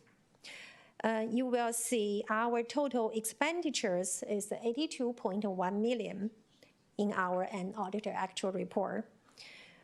Here we see how expenditure were distributed. So the salary, you will find the big portion is salary and the benefit, which represent like 71.1% of the total expenditures. Services and other operating costs follow at around 24%. Employee benefits are close behind at 20%, reflecting statutory cost and health wellness benefits. Books and supplies are at 3%, still an important investment in classrooms. So overall, the vast majority of our expenditures goes to salaries, benefits, and operating services. Next one. So this slide shows the enrollment and the ADA trend for the past 10 years. As we can see, the enrollment and the ADA have been declined over the past years. So 24-25 enrollment was 4,666, 162 less than last year. And the 25-26 enrollment projection is 4,513. Next one. So here is the variance report. This table shows how our budget changed over the year for both unrestricted and restricted general fund. Total revenue started at 77.1 million in the original budget and closed the year at roughly 79.9 million, an increase of about 1.4% over compared with our unaudited actuals. Total expenditure were originally budgeted at 82.7 million. Our estimate actual projected about 86 million, but actual spending came in at 82.1 million, which is about 4.5% lower than estimated actuals. So as a result, our ending fund balance improved. Our unaudited actuals show 31.6 million, an increase of nearly 19% compared with estimated actuals. So the takeaway is that we closed the year in a stronger position than projected, mainly due to the revenue coming in higher and expenditure lower than adopted budget and estimated actuals. So you will notice a 5 million increase in the ending fund balance. Next one. So this is variance report focused on unrestricted general fund. So this portion of our budget that we can use with the most flexibility. Total revenue grew from about 61.7 million in the original budget to 63.9 million in unaudited actuals, an increase of just over 2% compared with an estimated actuals. Total expenditures came in lower than projected. Originally budgeted at 50.8 million, estimated at 51.6 million, but actuals landed at 50.2 million, a 2.6% decrease from the estimate. Contributions represents unrestricted dollars used to support categorical programs, special education, and routine restricted maintenance. So we saved about 13.3% compared with estimated actuals. The ending fund balance increased by about 30% from the estimated actuals. So now we have a total 21.7 million unrestricted fund balance.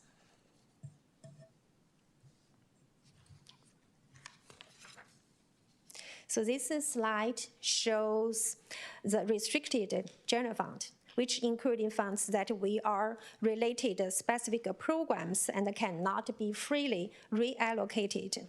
So total revenue came in at about 15.9 million, slightly lower than estimated actual of 16.2 million, a decrease of about 1.7%.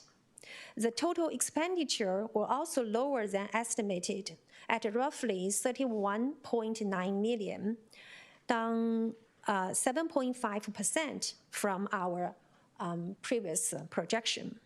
Contributions came in at 14.5 million, a decrease of 13.3% from the estimate. So as a result, the ending restricted fund balance closed at about 9.9 million, slightly higher than the estimate, an increase of just under 1%.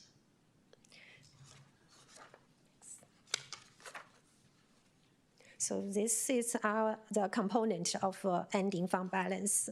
So here is the long list of the state restricted and categorical programs. So the slide breaks down the component of the restricted fund balance, while there are multiple individual resources supporting various programs. The key takeaway is the total ending balance, which is about 9.88 million. So this total aligns with what we saw on the previous slide and confirms that our restricted funds remain stable and available to support our programs.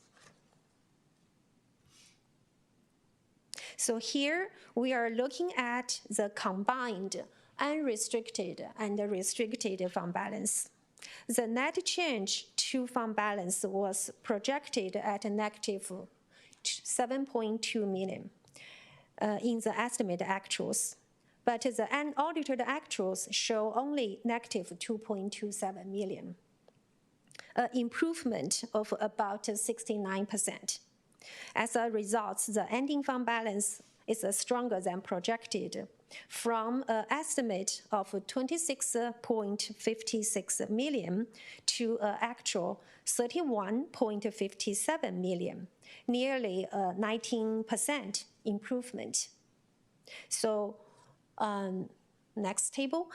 Finally, our reserve for economic uncertainties stands about 5 million, which is 6.1% of the total expenditures. So this is above the state required minimum. The key message here is that the district closed the year in a stronger financial position than anticipated, which reserves safely above the required minimum. So here, this slide shows our general fund contributions to support a restricted program, such as a special aid program and routine restricted maintenance programs. So in 24-25, contributions totaled about 14.49 million. For 25-26, the budgeted contributions are projected to rise to 16.87 million, an increase of roughly 16.4%. So we will conduct further research and work with special aid department to review FTEs and contracts in order to identify ways to reduce contributions and try to save additional general fund to help address the third-year deficit.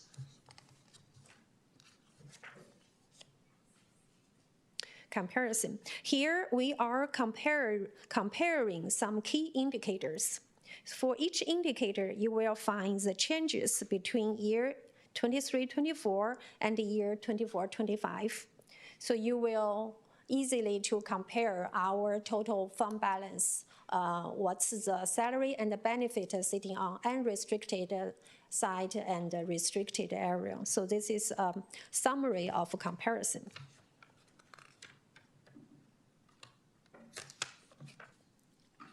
This slide shows all district all funds ending balance. So we began the year with a total fund balance of about 79.5 million. We ended the year with about 73.3 million.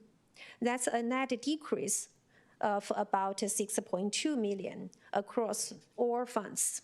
A significant portion of the capital facility fund is allocated to Newark Memorial High School for their track and field projects. So the change reflects the planned use of funds, including capital and other restricted projects, and does not indicate any unexpected shortfall. So overall, the district remains strong financial position when considering all funds together. So here is our multi-year projection. This slide provides a look ahead at our multi-year projections. On the right side, you will see the contributions from general fund to restricted programs. On the left side, we will see our overall multi-year projections for revenues, for expenditures, and fund balances through 27-28.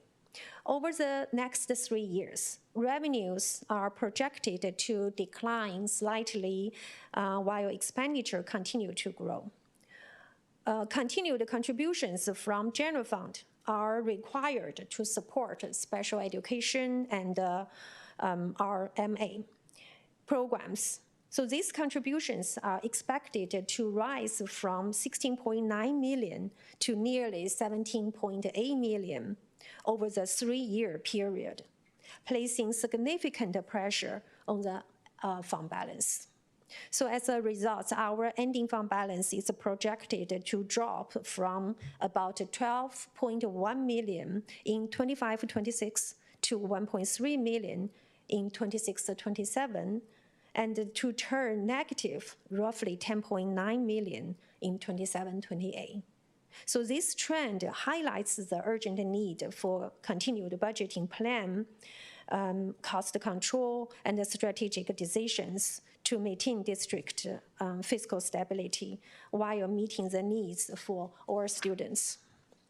And Tracy mentioned last week we received a letter from county, and we know what's the county concern regarding our budget adopted budget. So we informed the county we have 5 million increase in our fund balance, that we have a budget reduction plan, and moving forward for first interim, we will continue to monitor and implement our budget deduction strategic plan. So next steps. Looking ahead, here are our next steps.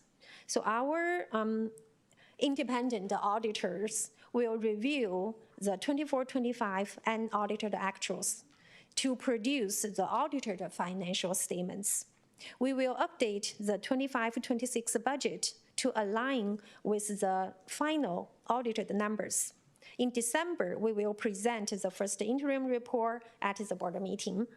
We will continue to monitor enrollment and ADA for 25-26 and beyond, since this directly impact our revenues. So we will keep working on planning and budgeting to ensure that educational needs and are met. Educational needs are met while maintaining fiscal stability. And finally, we will continue implementing our budget saving plan to improve district financial position moving forward. So these steps keeps us on track for transparency, compliance, and the careful management of district resources. So regarding our budget saving plan, we discussed with cabinet member. So for example, special aid program contribution, we will review the FTE, review the contracts, build our own special aid programs, try to save more money from the contribution, save the general fund to help to address the third-year deficit. Second, enrollment and the ADA. We try to, cabinet member already discussed, try to work with the principal together, improve the ratio of the ADA and the enrollment. And the third, related, ensure the classroom size monitored and the FTE adjustment made accordingly. Number 4, I think it's staff right sizing. Yeah, all these kind of things are under cabinet members' budget planning. So here, next one. Next one is so here, finally, we can discuss our budget calendar for the year ahead. So in December of this year and March of next year, we will see the first and the second interim report, which provide middle year updates to our financial projections. So in January of next year, we will receive both audited financial statements for 24-25 and the governor's budget proposal for 26-27, which will guide our financial budget planning. Through the spring, staff will review and develop the next year budget, adjusting for state updates. In June, we will present estimate actuals for the current year and the proposed budget adoption for the following year. So this cycle keeps the board and the community informed and ensures that every financial decision is timely, accurate, and aligned with the state requirements. Then, thank you. This conducts our presentation of 24-25 and audited actuals. So thank you for your time, your attention, continued support for our unified school district. So as we move into the new fiscal year, our focus remain on keeping the district's financial healthy while meeting the educational needs for all students. So now welcome any questions or discussion from board member. Thank you. First of all, thank you so much for such a detailed report. Really appreciate how hard you worked on getting ready to present this. And I'm going to ask the board for questions. Member Hill. Thank you, President Jones, and thank you, Ms. Chen. So I wanted to hand out some financial information that I'd kind of prepared based on these reports. So there's two handouts. So one is a high-level summary, and the other one is a year-over-year expenditure analysis. And then let me give you guys copies as well.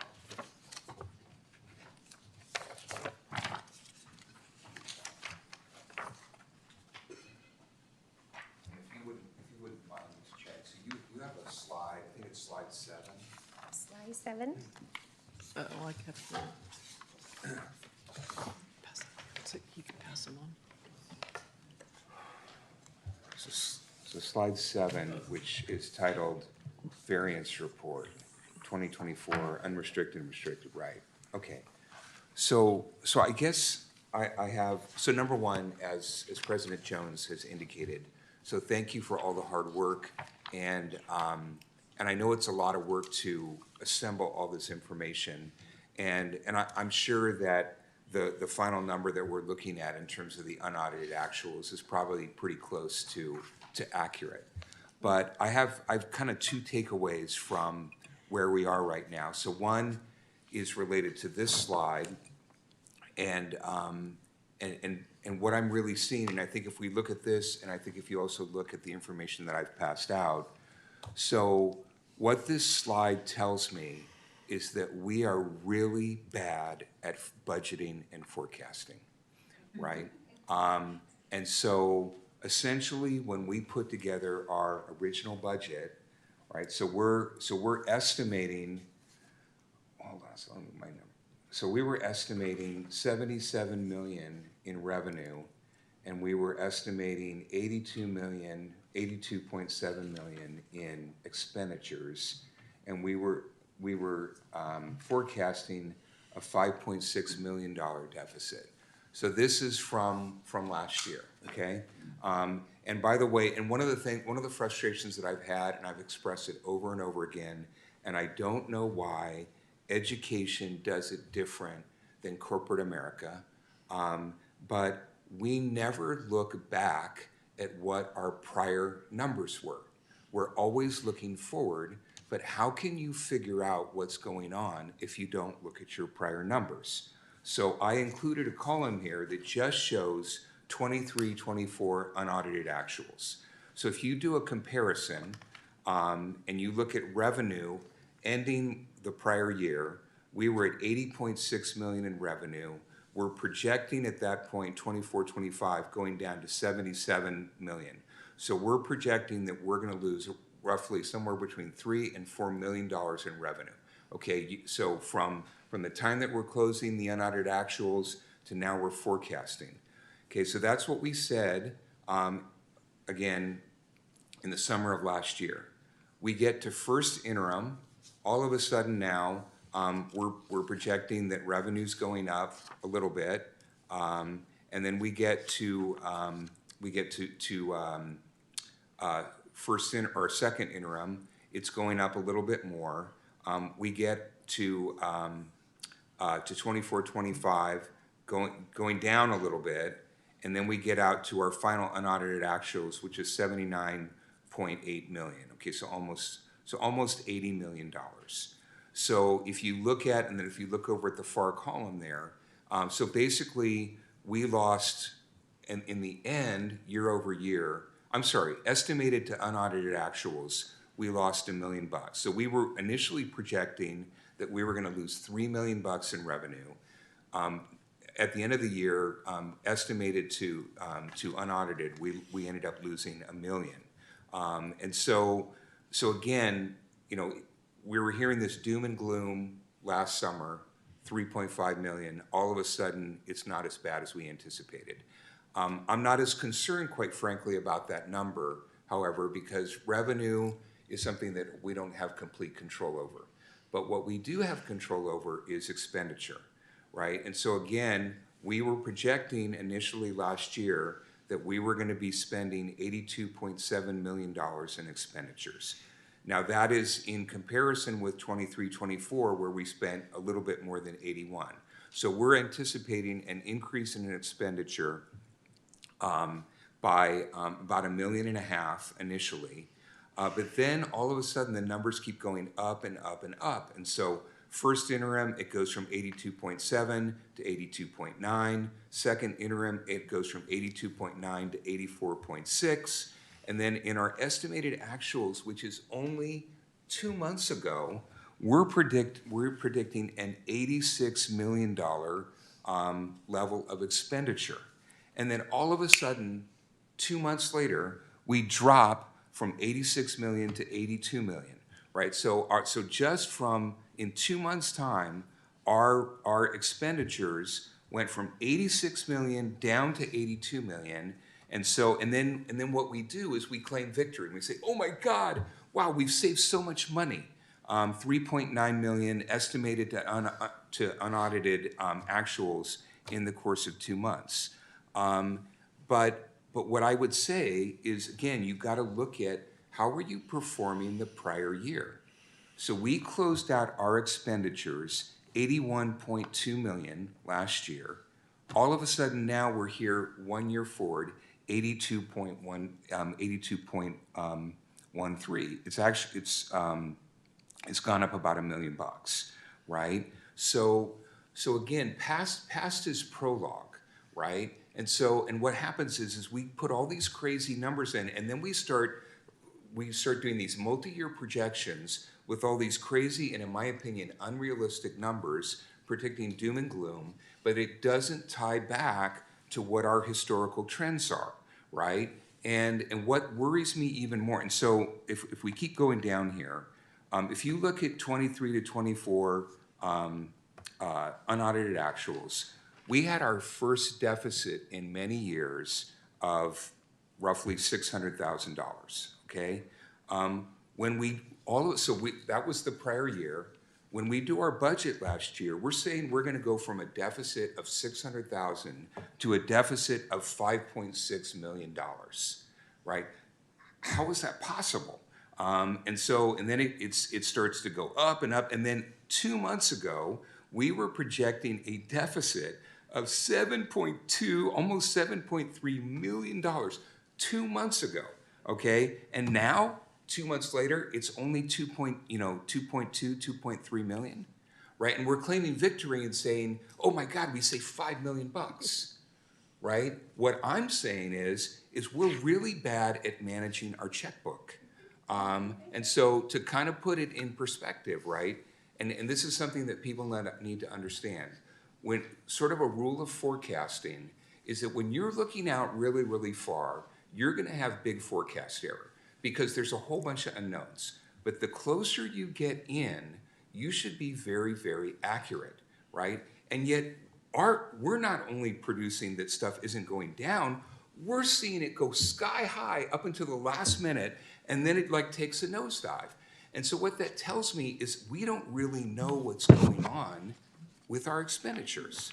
So that's kind of, point number one that I wanted to make, and it's frustrating for me.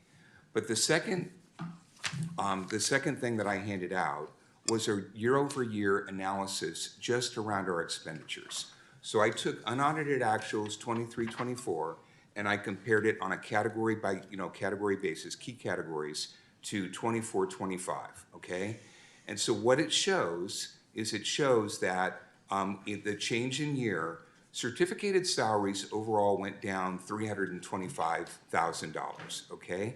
Our classified salaries went down $130,000. Benefits, so wherever you see that parentheses, that means we're essentially having a negative variance. So we're spending more in benefits. I can kind of understand that in terms of things maybe getting more expensive, but I would think that number would also potentially be coming down because your staffing is coming down, but it's going up.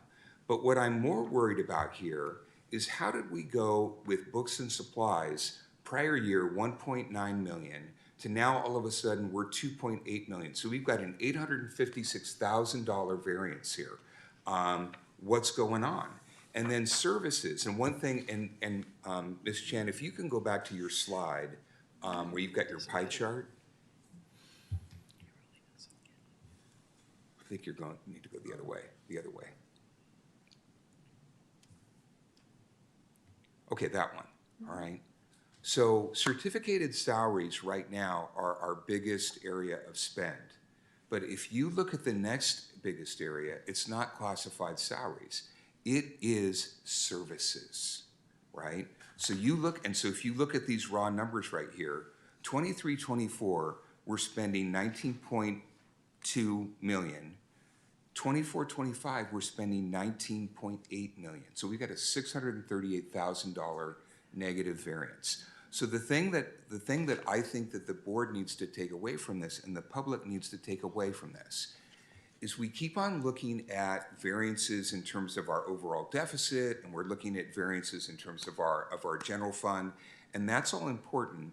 But what shouldn't be happening, in my opinion, is we do not have control over revenue, but we have control over expense. So if we're saying that we're cutting stuff, revenue is totally separate. Okay. We should be seeing expenses going down. We are not seeing the overall expenses going down. Last year, we spent $81.2 million overall for expense. This year, we're spending 82.1. We're spending $885,000 more. So what I don't understand is we've been going over for the past couple of years and saying, we're gonna cut $4 million this year, we're gonna cut another $4 million this year. It's not showing up in the numbers.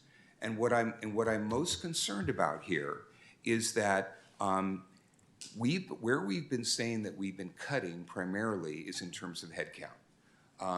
And if you look here, we're seeing certificated salaries is going down 324,000, 325,000, classified down 130. Okay, but services is going up 638,000. Okay, and if you go and you look and you dig into those services, if you look at our consulting, I mean, we're spending $4 million, more than $4 million on consulting. And so are we all of a sudden trading staff versus consulting services to get the same thing done, the same work done? I don't know, but it doesn't make sense to me. And so what I think that we really need to be thinking about is, number one, we got to get a better handle on our budgeting, and we need to get a better handle on our different categories of what we're spending money on. And we really need to be able to track it, because right now I just feel like we're rolling the dice and then all of a sudden numbers kind of pop out on the other end, but we cannot explain them because everything that's been presented to me is that we're saying cut, cut, cut, and yet expenditures are going up.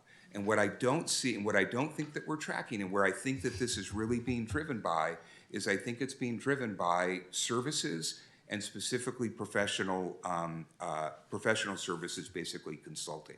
So it's good news that that we are not in the hole. And by the way, one thing that I think that the board needs to pay attention to is that if we go to the MYP, and so can we go to that MYP slide?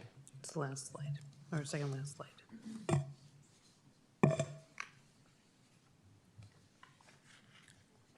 Right there, okay? Here we go again, right?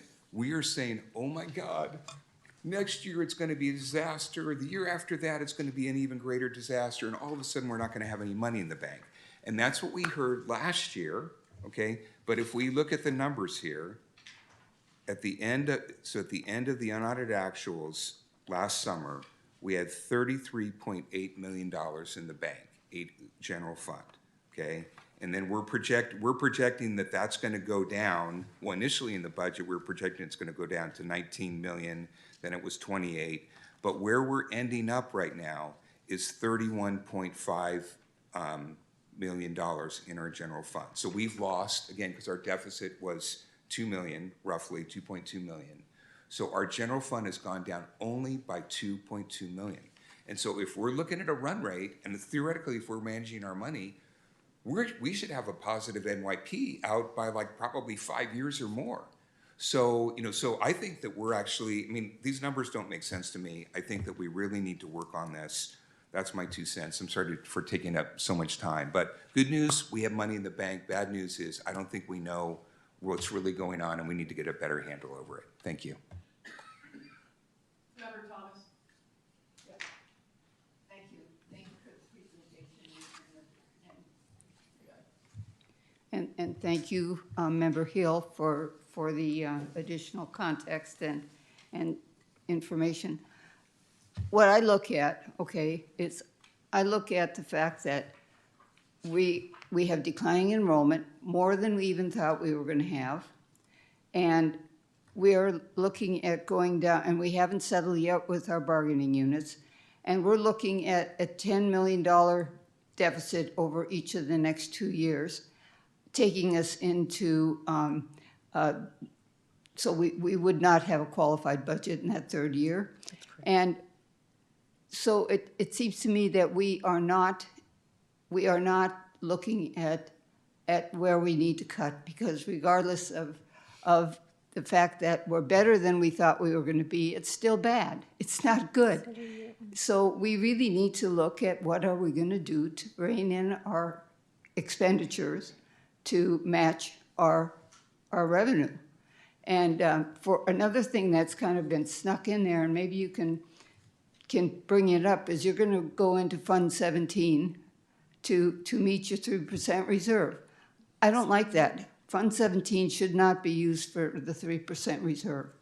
Fund 17 was one time like about $18 million, and we continuously use it to deficit spend over the many years that I've been on the board.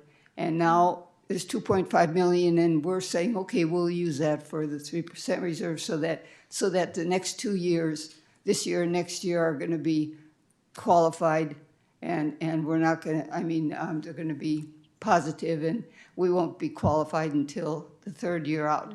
We're telling ourselves stories. We're not looking at why our services budget has climbed so radically, and what we can do about it. We're not looking at the true impact, I think, of our enrollment decline, and our ADA. Well, we need to be working hard, yet we don't hear the story about how we are working to increase our ADA from what it is now to our historical numbers a few years ago. So I share Member Hill's concerns, and I'm even maybe a little more concerned than he is about the future.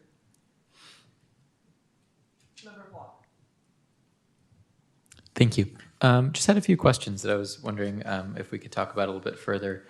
So related to the ADA conversation, I was wondering if we had any updated numbers on current enrollment for this year, and like what the ADA percentage is looking like, just to see if we're trending a little bit more positive so far in the school year. And I was also just curious as to Ms. Chen or Superintendent Vicar, what your thoughts were on why we saw like such an improved outlook from the estimated actuals to the unaudited actuals, like what your theory or hypothesis as to why that occurred. So those are the two questions that were on my mind. Thanks. Let me see if I can take a stab at those. Our enrollment currently right now is at 4430. I don't remember I don't know that I've even seen the numbers yet for our ADA that are sitting out there, but I think they're a little bit better than they were this time last year is what we were looking at for tracking. I'll have to bring back those numbers to you. I don't have that with me this evening. Your question with regards to why do I think there's some of the differences that we see here? First of all, there's been some substantial costs that are related to insurance, utilities, and also we had salary changes from 23-24 to 24-25 that were significant. That actually takes up some of that. Also in 24-25, back in 23-24, you didn't do very much as far as, or even last year, we didn't do very much as far as doing anything as far as layoffs went the prior year. You're actually seeing real layoffs that happened this past year that the board had acted upon and some reduction in salaries that went with that. But the year prior to that, there were very little changes that were made from the year prior to that in teacher salaries and unclassified salaries. So that would show you one of the reasons why some of your variances aren't that strongly different from one year to the other between 23-24 and 24-25. With that said, we do recognize that there's a couple areas that we have been definitely overspending on compared to where we put in our budget projections. Those are ones that we really want to do a deeper dive and take a look at, right, to make sure that our budgets are staying on track and where they need to be. The first one being special education, which had over a $2 million increase to it than what we initially planned at the beginning of the year. That's concerning. It means that we need to go back, we need to take a look at that. A great question came up earlier about, are we looking at salaries versus support services? I can tell you in special education, we've got some categories that we can't find people in that we actually have to pay for those services, and they are really out of whack. With that, like our paraprofessionals, we pay a lot more for paraprofessionals through services and with the service contracts that we have than if we were to actually employ those folks here. We've been talking about some strategies around how do we go about reaching out to our community and offering them something very similar to what the county did this past year, offering some kind of a cohort that would give them the opportunity to be able to learn what it takes to become a paraprofessional, maybe pay them a small stipend, which is what the county did, and then help them be able to prepare and pass the para test. Those would be a really great strategy, especially if we could bring it right here in our own backyard, either do it through adult education or through a cohort that's offered here at our school district to be able to change that conversation. Currently, the paraprofessional is over $2 million just on the paraprofessional side of the house. If we could save $1 million there, that would be an instant $1 million savings. So I think these are some of the deeper dives that we need to go back and go take a look at. Are there other areas that we don't do well as far as our planning? I don't disagree with you, Member Hill. I think our staff needs to really be able to work a little bit closely with our fiscal staff to really look at their budget. And I think they are over budgeting. And I think that's exactly what you're seeing here, and we're seeing those adjustments. Actually, what I do like is I like looking at your high-level financial sheet. And when I look at what we really planned where our budget was, we really weren't all that far off on where we thought our revenues would be and where we thought our expenditures would be. So we weren't exactly far off from where that was. We have a little bit more that was in revenue than we anticipated, but our expenditures were pretty much so straight on from where we thought we would be at the time of budget. So at least it tells me that in looking at the types of services that we need to offer based on the size of our school district, I think we're okay. It's in the middle, right? And what happens is you end up opening up POs for amounts greater than what you're really going to be spending some of the services on. Some of it's an estimate that staff's using. Some of it's looking at past practice. And of course, we've had a lot of changeover in staff. So what they have to look at is they have to look at their past practices that have happened in those departments. And I think they're trying to make adjustments for that. At the end of the day, when we close them out, we end up with a huge change in where it needs to be. It continues to be a pattern not only in our district, but in many other districts. The things that I don't think that we did a good of a job planning on, quite frankly, last year, that I think we have done a better job this coming year, is around our utilities and changes to our utilities and changes also to just the overall cost of living when we're out there buying supplies. I don't think we hit that right. You called out an area on textbooks and supplies. I'm glad you called that out because we actually spent more money this year on textbooks. We got textbooks out to kids. Great job, Mrs. Allard. I'm so glad that we were able to work and make sure that curriculum actually got out in the hands of where it needed to be. That was a good thing. Part of it was the district had been saving, and the cost to be able to do the textbooks and also to do the online portion of textbooks is a change. And so I think those are some of the things that you're seeing in that particular line. So that's not really a surprise there. I think the other thing that we don't do, that we could do better, and I hope that this year as we continue to look at strategies that we use, we need to make sure that we are spending up our restricted funds first. We did not do a very good job over the last few years in spending our restricted funds. That needs to be where every dollar goes to so that we can save and protect our unrestricted funds. And so that needs to be a priority for all areas. So if there's a grant out there that can go off and pay for it, unless it's a multiple year grant and then we've earmarked so much money for each year, we should be spending those categories down as quickly as possible. That's where the first set of funding should really come from. And that's going to be a mindset shift and change that needs to happen here. Again, the idea is that we need to protect our unrestricted funds. When you look at your balances, yep, we are projecting that we're going to have some deficits going out there. We also are anticipating that enrollment's going to be much lower, which goes along with that. And quite frankly, enrollment's longer than what we originally projected back at the time of our budget adoption. So we continue to watch that and monitor that. There are still going to be some hard choices to make when it comes down to this at the end of the day. I can tell you that as restricted funds or resources change, and we're seeing a lot of things change at the federal level, but also at the state level, as some of those specialized grants continue to go away, we need to look at the staff that's aligned to that, and we're probably going to have to give them early notifications to let them know that there may not be a place for them here, even though the services have been well used and received. Our unrestricted dollars in our general fund may not be able to continue to support those expenses that were paid for through restricted funds. I hope that is an explanation that might be able to help and maybe answer some of the questions that some of you have had as you're looking at this. Thank you for the clarifying comments and explanations. So just a quick follow-up on the books and supplies thing. So if we invested in a lot of textbooks this year, do you think it's like reasonable to estimate that like will come back down next year in the books and supplies category? Not necessarily. I think that's going to depend. We are looking at state adoption for math for K through 12, and our high school has some very outdated textbooks that need to be taken care of. Okay, thank you. Yeah, and thank you, Superintendent Bakar, for the explanation. and I think what I'm hoping for, and I would 100% agree. I mean, we're a school, right? We're a school district, so yeah, we should be providing educational materials. But I think the thing that we can really do better is sort of the no surprises rule around financial information and budgets and things.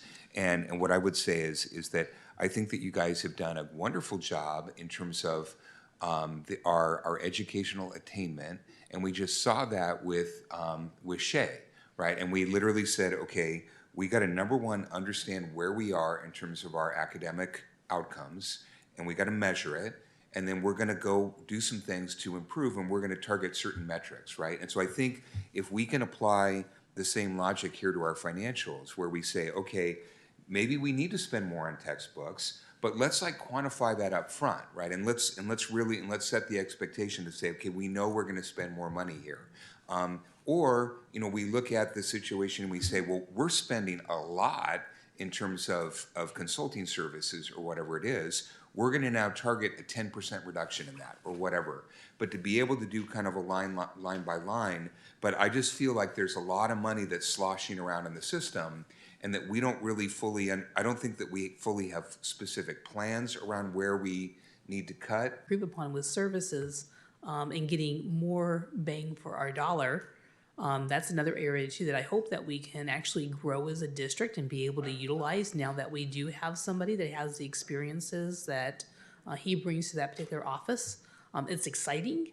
It is an area that I think perhaps we have not, maybe we've underperformed in being able to meet those expectations.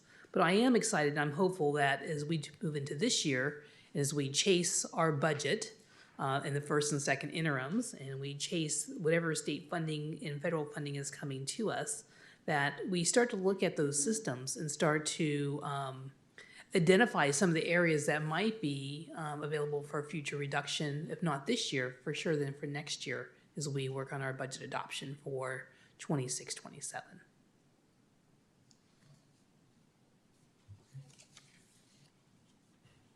Thank you again for your wonderful presentation. It was Thank you. really good. Thank you. Nancy, thank you very much for your time. I know that you worked really hard on this, and I appreciate you spending the time with me that you did to really review and reflect throughout this part of the process. So thank you very much. Thank you.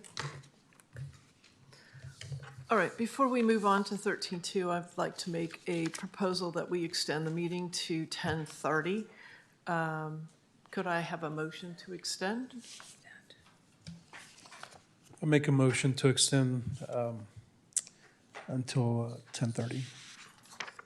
Unless somebody feels 10:45 is more appropriate. I'm hoping it isn't, but I'll take a suggestion if need be. I'll second that. All right, thank you. And could everyone please vote? You seconded the 10:30 time or the 10:45 time? It was 10:30. 10:30. Okay. We'll make it work. We're gonna just speed ourselves along here. All right, 6 ayes. Should pop up. It was 6 ayes. I may have hit it too fast. I'm always like waiting and waiting. So it was 6 ayes. Can you all trust me on that? Okay, thank you. I'm absolutely freezing. I'm sitting up here just bouncing because I'm so cold. Trying to get warm. It's 13.2, Proposition 28, Arts and Music in Schools Funding Report. Oh, do we need to sorry. Yes, we you need do. to take a vote for, and I apologize, for unaudited actuals. May I have a motion I to? almost had a heart attack over here. Sorry, I'm sorry. I move that we approve the unaudited actuals.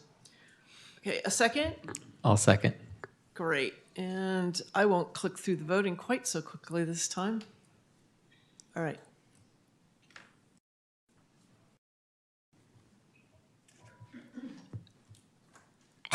It's so slow. All right, 6 ayes. I am sorry. Proposition 28. See, and then I go to clear it and it takes a minute.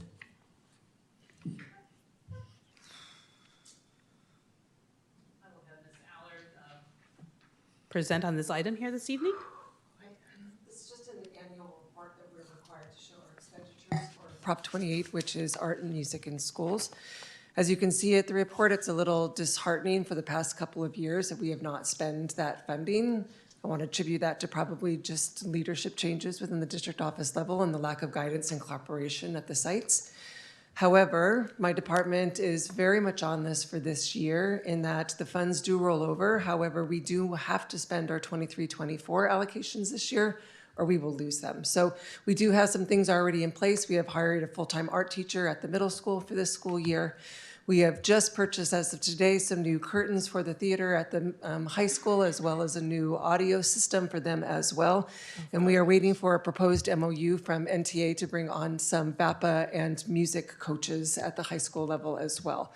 So I have full confidence that you'll see a different report this year.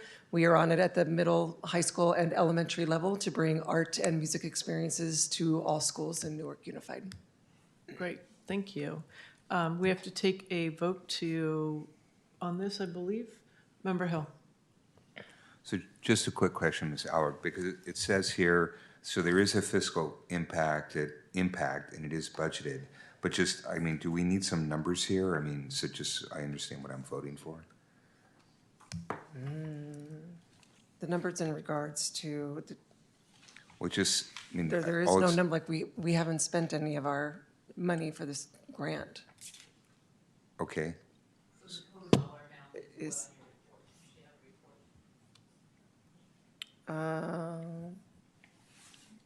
it is just at zero based on the form that was provided to us. okay. I'm trying to bring it up. Is the 1.4 million the accurate amount that's in the fund in total? That's what I see in the unaudited actuals. It's like slide 10, the 1.391 million is in the fund in total. That would be fairly accurate, I would say, at this point. We can bring back an accurate number for you next meeting if you needed. But that should be. But so bottom line, right, this is money we're getting from the state, right? And we haven't spent anything, and we're estimating it's 1.3, is that what you said? That's what's in the restricted fund balance is 1.391 million. So Okay, almost great. 1.4. Okay, great. Okay, thank you. All right, so we do need to take action on this. So may I have a motion, please? I move that we accept the arts and music funding report. All right. I and second. Thank you very much. And it's always so slow, but we'll see. Me. Yeah, Thomas Hill. Thomas and Hill, could you please vote? Oh, now it's just Thomas. Thank you. All right, and we have 6 yeses.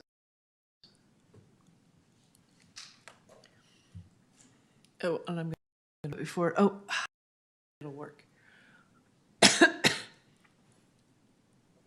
Oh, there it goes. Okay. The delay is just really a lot. All right, we're moving on to 13.3, strengthening career and technical education for the 21st Century Act grant award notification.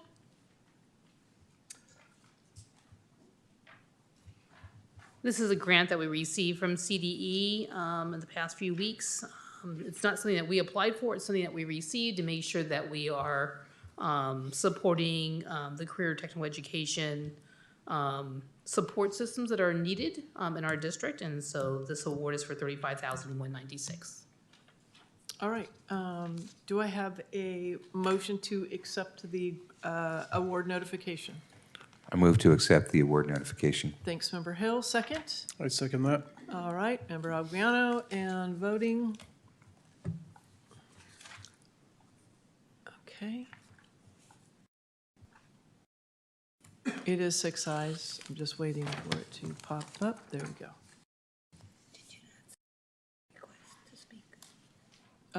No, I didn't because of my screen doesn't automatically shift.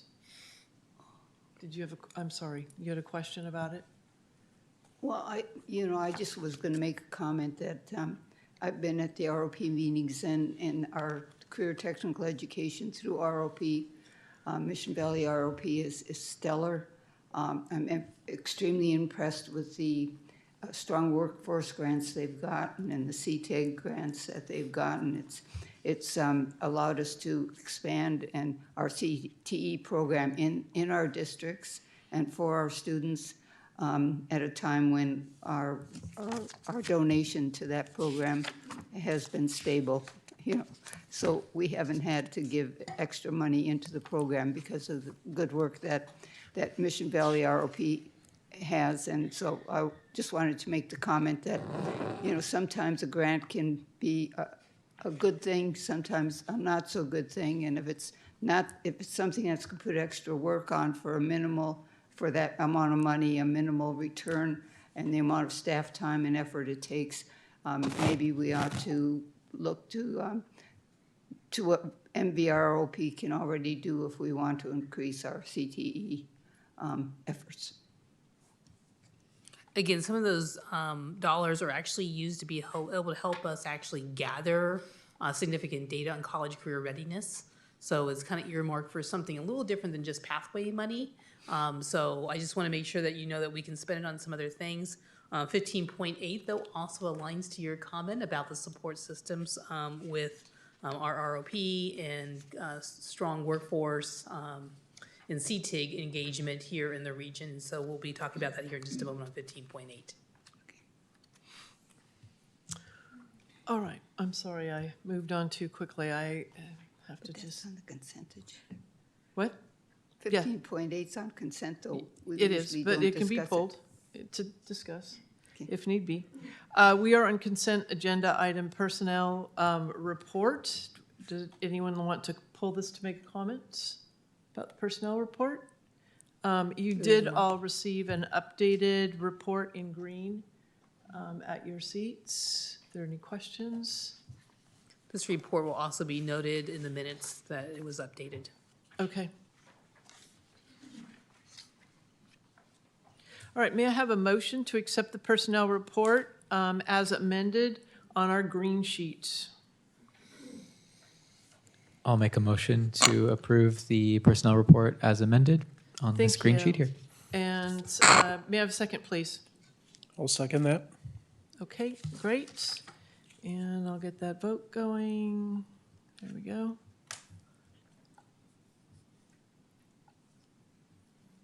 Hill? Member Hill? Sure. That's okay. All right, tally the vote, and we'll.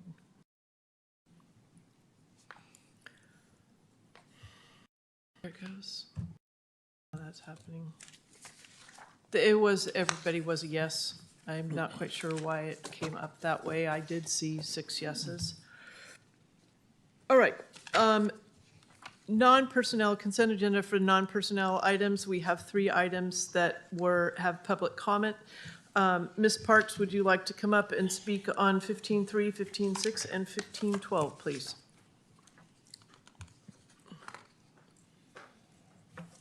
Good evening. On 15.3, the completion notice for Kennedy, the reason I wanted to bring this to your attention is there is a set of gates that even though they're in the unlocked position, you can't come back in through them. They're broken. Apparently, I guess that would be the terminology that I would use.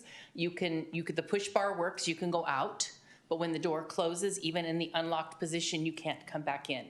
And I can attest to this because when I heard about it, I tried it just to make sure before I reached out to Mr. DeFreitas. And I reached out to him yesterday morning to let him know that I knew that this was on the agenda and that I knew that that was not working correctly. And so he thanked me for letting him know, wasn't aware of it, and he was going to check it out. I did ask around staff today, or people are staff today really, and nobody had seen him on campus. And I did check after school today, and it was still, when you closes, even though it's unlocked, it's still in the position that you can't come back in. So I'm just letting you know, because the minute that you authorize this, within 35 days, Rodan has to get their final check. So I'm just wanting you to know, up to you whether you want to approve the resolution to say the work is completed. I can't address whether, clearly they put the hardware on the doors, and if it's not working, is it completed? I'm just filling you in with information for you to make that decision. Thank you. On 15.6. I have one question. Which fence is it? Or which gate? It's the gate that's over by the bathrooms. Okay, so there's the one by the multipurpose room. The multipurpose room. You come down, and then there's the curve. It's that one right there. And I even drew him a little map and everything because I couldn't find a schematic. I would call online. it gate 2 if I'm starting from. Okay, yeah, it would be the gate 2, yes. Thanks. Okay. Okay, then on 15.6, this is your resolution for your committed funds, and there's a typo. So down where the box is, the third column, it says justification, and then it gives you the resolution number again, and that says 2425.08, and that should be 2025.26.08. So it's reflecting like it was last year's, when it should be reflecting the same number at the top. Thank you. And then to the warrant report. So you had a wonderful comments by your superintendent this evening about your utilities, and it played right into what I was going to talk about this evening. In your warrants, on page 6 of your 26, is about $38,000 that appears in each one of your warrants that comes through every single month. And that money is going to your solar energy company. And in May of 2022, the board at the time elected to put solar at the panels at the middle school and at the high school. And part of that is that you are paying about $38,000 every single month. Since the installation of solar, you have yet, there's not been a board presentation about how much that has saved the district, how much it's actually costing the district. You have received nothing. And I would really encourage you to ask for some updates on what this is actually saving you or costing you. Because like I said, every month you're paying $38,000. And especially if you're trying to reduce your utilities, as was mentioned earlier. The other item is on here is that on page 7, there's a check for playground safety inspections to a gentleman. And the site indicates that it's at BGI. And I'm just kind of wondering, is there something that's going on just at BGI? Because normally you would have, and I know this because of Measure G, we paid for all the playgrounds, and so got really versed in how all of this works, is that annually you have to have them inspected by somebody who is qualified, somebody who's taken this test and passed it. And so it just seemed like this was an awful lot of money, $11,000 for just one site. So I'm just kind of wondering, it got tagged as BGI. So just wanting to confirm that maybe this is supposed to be 600, meaning the district-wide, but or MIT, or whether, and whether all the other sites got inspected also. Is this just for BGI, and were all of the sites inspected? So I hope that you will follow up, because we all remember the poor young little girl at the Presbyterian. For those of you who have long Newark residents, there was a little girl killed over at Fremont Presbyterian Church in their preschool.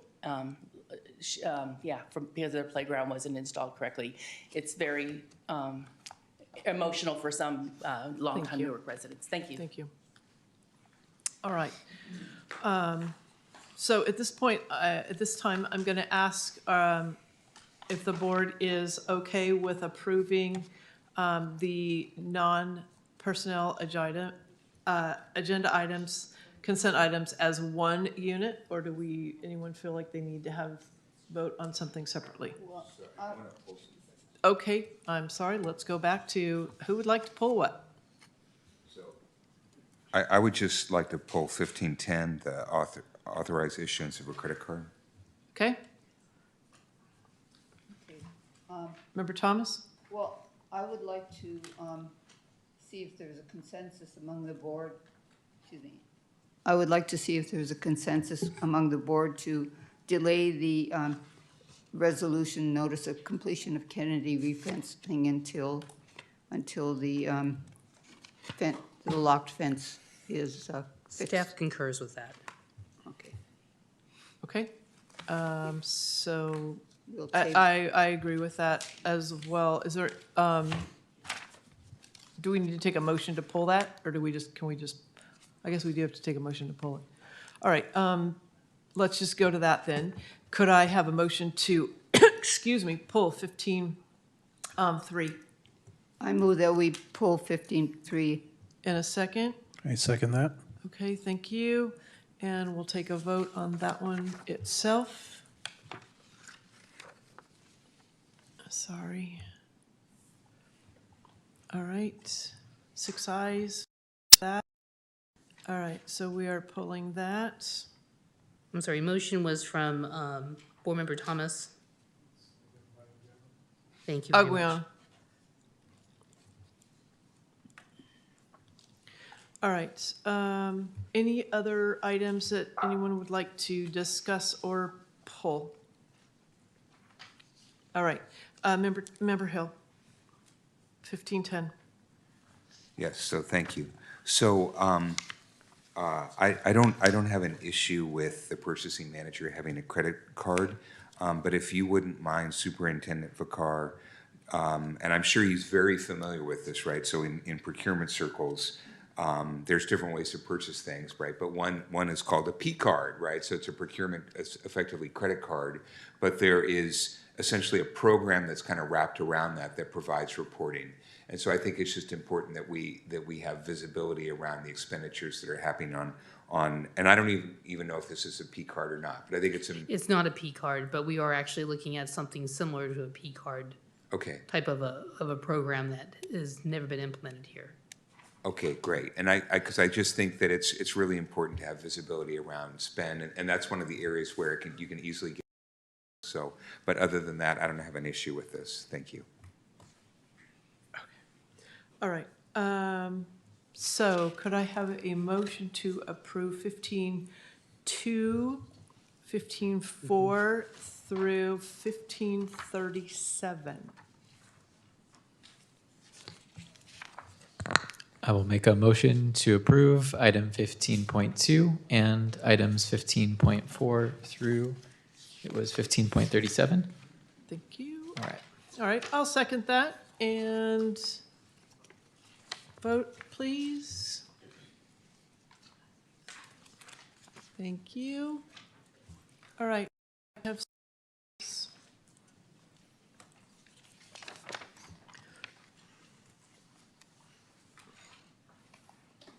just taking a note here real quick. Hang on. All right. Okay, we are at Board of Education comments, reports, announcements, requests, debriefs, discussion.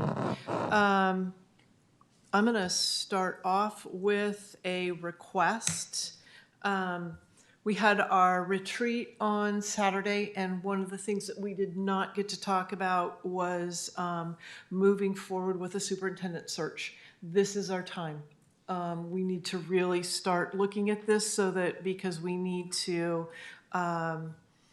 put some feelers out to some different organizations and services that do help with superintendent searches, and get some bids from those, and then get that started. So I would like to propose a date for us to discuss how we want to go about in this process. So it would be a special meeting, hopefully 2 hours, maybe 2.5. Possible date, September 30th. I wasn't sure. Are you back then or? Yeah, okay. So September 30th or October 14th are the two dates that I came up with, trying to take into consideration the retired people's travel schedule, to be honest with you. So would either one of those, earlier is better if everyone is available on September 30th? If not, what? It's not a big date, but October 14th. Okay, October 14th, whatever. Absolutely, please. Is it permitted for me to use my phone to check my calendar? That's okay, go ahead. Yeah, may I Understand. also- Yes, yes, please. October 14th is Tuesday, right? It is a Tuesday. Yes, it is. Right after the holiday Is the 13th the holiday? weekend. It is. For the Oh, district. that's the right, it district. is. That's right. That's it all right, is. but we can make that work. I'm fine. Wait, the 14th? 14th. 14th is a Tuesday. We will have to That check. works? Okay, so October 14th. We will need to check with the council to see if that date is available here. Okay. Is there any pre-work that maybe you as the board president could do to line up potential firms that we might want to send out an RFP to? Sure, anybody want to help me? Well, you're gone and then I'm gone. So, I mean, our trip's literally, you're back and I leave. I can help you. That would be great. That would be great. We can. And I can consult. There were two companies with Leadership Associates, and then I contacted another one before, and I will look into that. I can't remember what the name of it was. They were back east, or in the Midwest.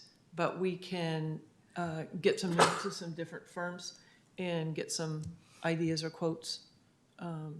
Sure. There's a whole list available that we should be taking a look at. Okay. Perhaps at our next meeting on October 8th, is it that? 7th, we can talk about an RFP.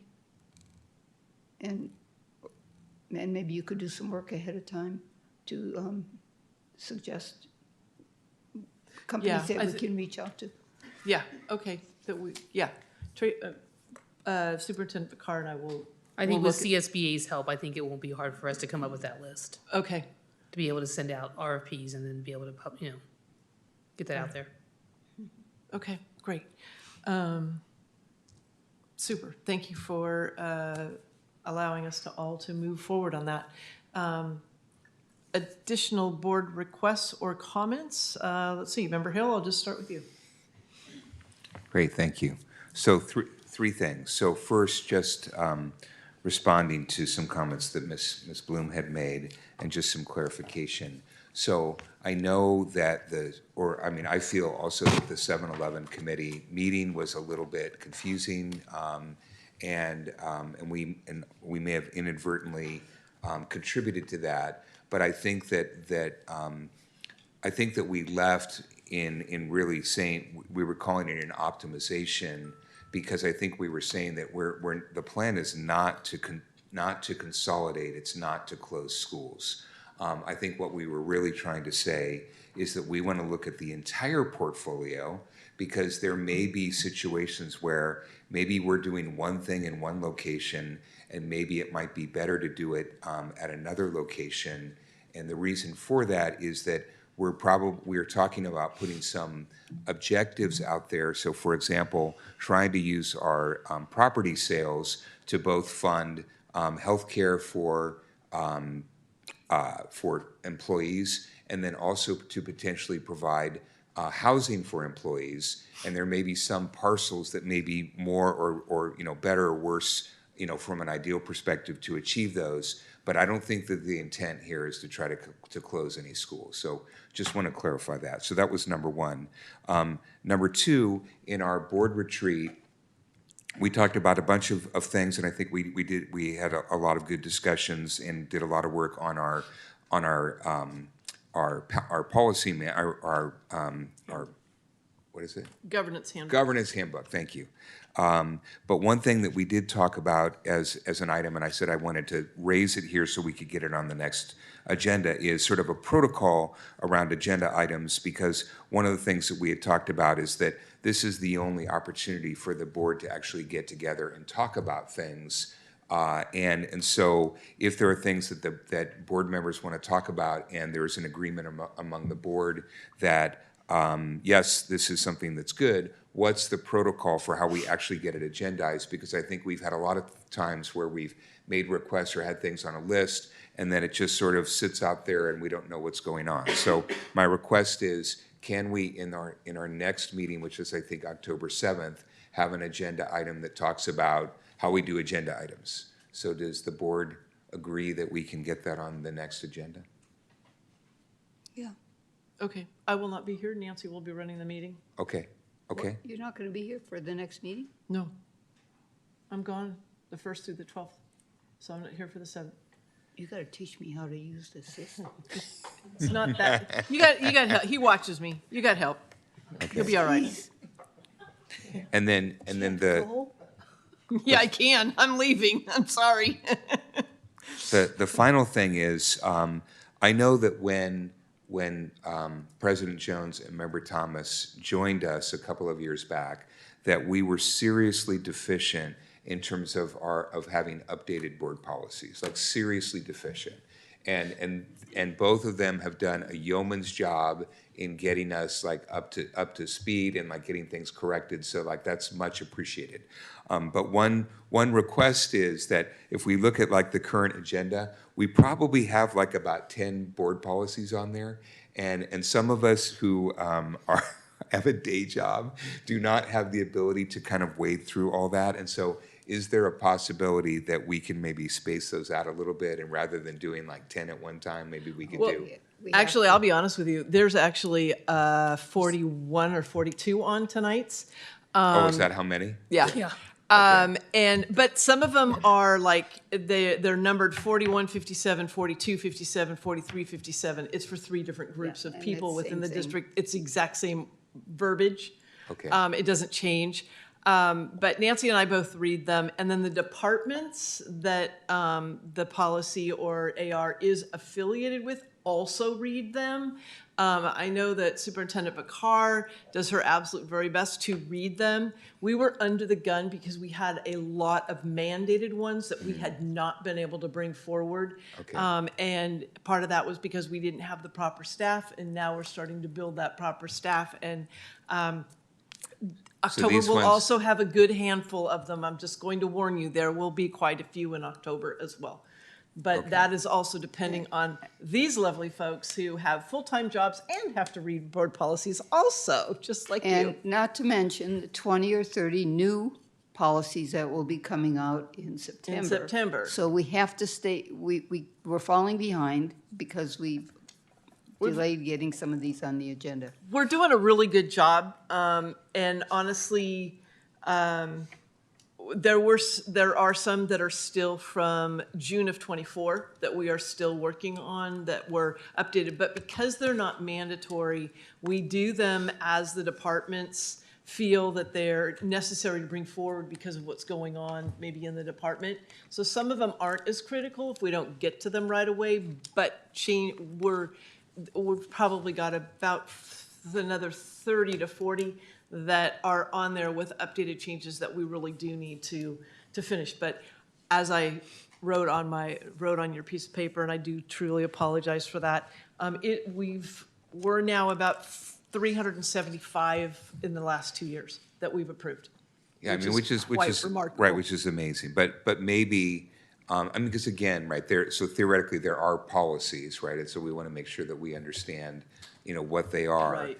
and maybe, and I understand the whole time urgency around mandated ones, but maybe we could have a protocol that says, we'll try to have the mandated ones in a smaller group so we can pay attention to them, but then maybe you have an omnibus, meeting where you like put a whole bunch of sort of non-mandatory ones on, sort of that are maybe less. They were both this time, but most of okay. them were mandatory ones that we were just really behind on that the departments needed. I mean, I kind of suggested, Nancy, which ones would be on tonight, but then there were more additionally pulled on because the departments needed to pull them on. So this was an excessive number.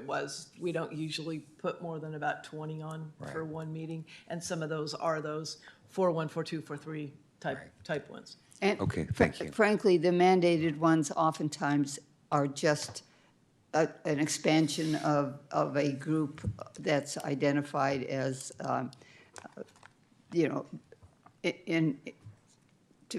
they reflect laws that have changed. Yeah, the laws that have changed. That's often what they It's are. really not anything that the district needs to be concerned about. Thank you. Often the mandated are because of laws. Yeah. All right, Member Thomas.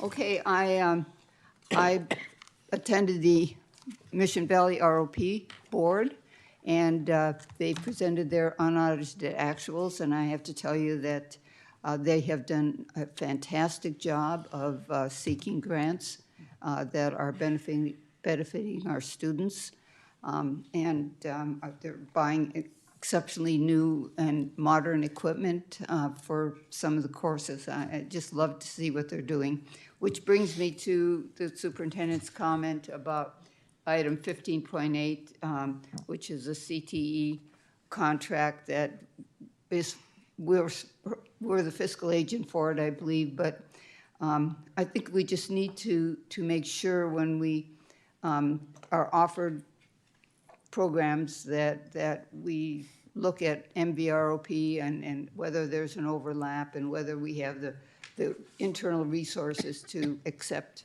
the money. This was looked at very closely by me last year when we accepted doing this. This actually was a grant, Member Thomas, that would allow for us to work very closely with the community college.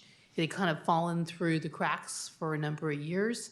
And because of my background, the community college asked if I could help them in being able to bring this forward. It really is around dual enrollment initiatives that really support Fremont, Newark Unified, and New Haven in particular. So, Well, dual exciting. enrollment is something I think we should try to do more of, so it's a good idea.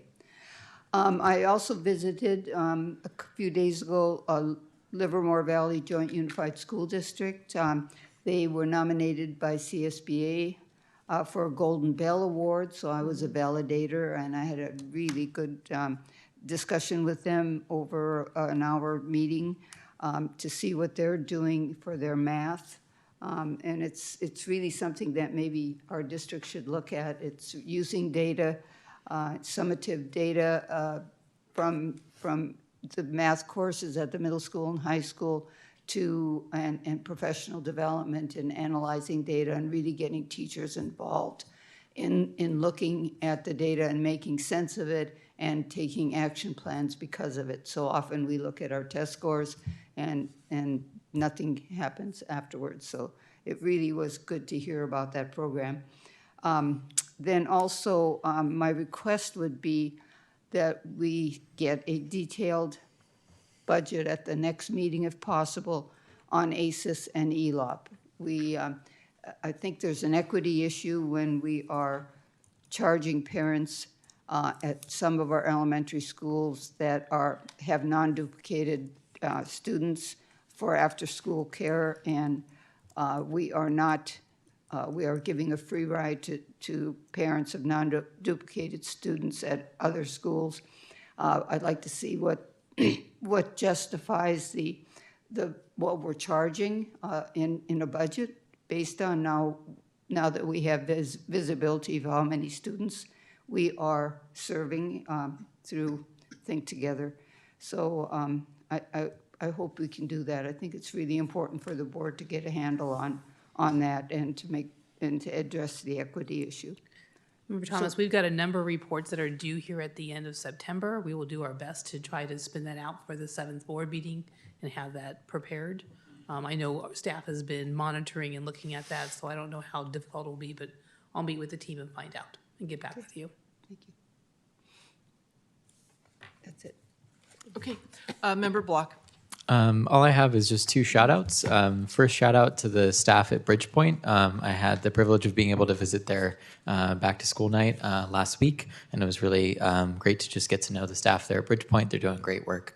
So just shout out to all the students, families, and staff at Bridgepoint.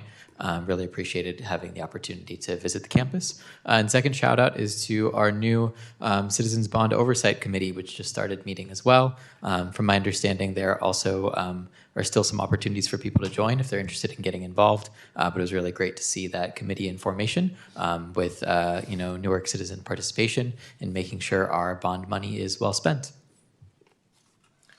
Member Aguiano. Thank you. Just echoing what you guys just mentioned, to all the families and staff that came out today to show support, the Child Nutrition Department.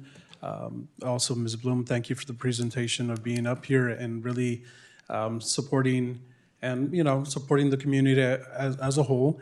I just wanted to say for the Shea Coyote Hills, just a lot of props because it's showing that we're making progress, that we're moving forward, and we're doing it as a community. And that's really, it just shows a lot of enthusiasm in the community as well. September is the month of National Transit Month, and we want to go ahead and acknowledge and really just make sure that we're carpooling, that we're taking our public transit, and that we're making sure that we're doing it in safe and just raising awareness for our education, for our students, families, and also our community. The PTSA volunteers, I just wanted just a huge shout out to individuals that lead the PTSAs because the PTA clubs, because it shows a lot of passion, it shows a lot of drive, and individuals that just give their time to the community. It just shows a lot of heart. I really thank you from the bottom of our heart of what you guys do and what you guys are all about. Also, October 4th, we do have the Vice Mayor Eve Little is hosting a Heroes in the Community, which Member Hill and myself are going to go ahead and be tabling just to be present and show support in the community as well. I mean, we are in their backyard, we're in their community chambers, so really just to continue to show the heroes in the community and support what they're doing. October 4th is also the car show for Newark Memorial, Newark Middle School. And they're still looking for volunteers, 10 to 2 o'clock in the afternoon. So if you're available that day, and you have nothing to do that Saturday morning, please come out and do so. Also, Ms. Jasleen went ahead, Member Jasleen went and mentioned that the celebration of Hispanic Latinx, Hispanic Heritage Month is being acknowledged. And this is something that we want to make sure that we acknowledge what you guys are doing in the schools and also in the community. So really appreciate it. Thank you very much. And the report for today is done on my behalf. Great, thank you. Superintendent. Well, I want to thank the board this evening. I really want to thank staff for all their hard work on presentations here this evening. There's still work to do, lots of work to do, but I think we're moving in the right direction. I'm happy with where we're at. I feel confident in telling the county superintendent of schools, who I will see tomorrow morning, that we are doing the right things through the unaudited actuals, and that we are moving in the right directions, and that some of the concerns that she brings up in her letter, we have addressed, and we are continuing to monitor those things as well. Great. And then with that, I just want to be able to say, I'll give Karen a moment. I know Jasleen just asked for an update on the tutorial at the high school. I wanted to let you know that we're visiting, or the committee members are visiting Washington High School in Fremont tomorrow. We're also taking a look at going to Amador Valley over in Pleasanton. And we're also taking a look at going and seeing Fremont High in Sunnyvale. So 3 completely different models. Moving forward with the meetings, and we're optimistic we should have a new model or proposed one to share very soon. And I just want to remind everybody to please come out, cheer on our schools on Saturday morning for the parade. Get your groove on. It is the 70s, so get funky, have fun. Here it comes. All right, thank you. Great, thank you so much. And with that, I will adjourn the meeting at 10:15. Thank you. Yeah, I was ironing on patches on my jeans, like that smiley face. And what's that? Not bad. Not bad.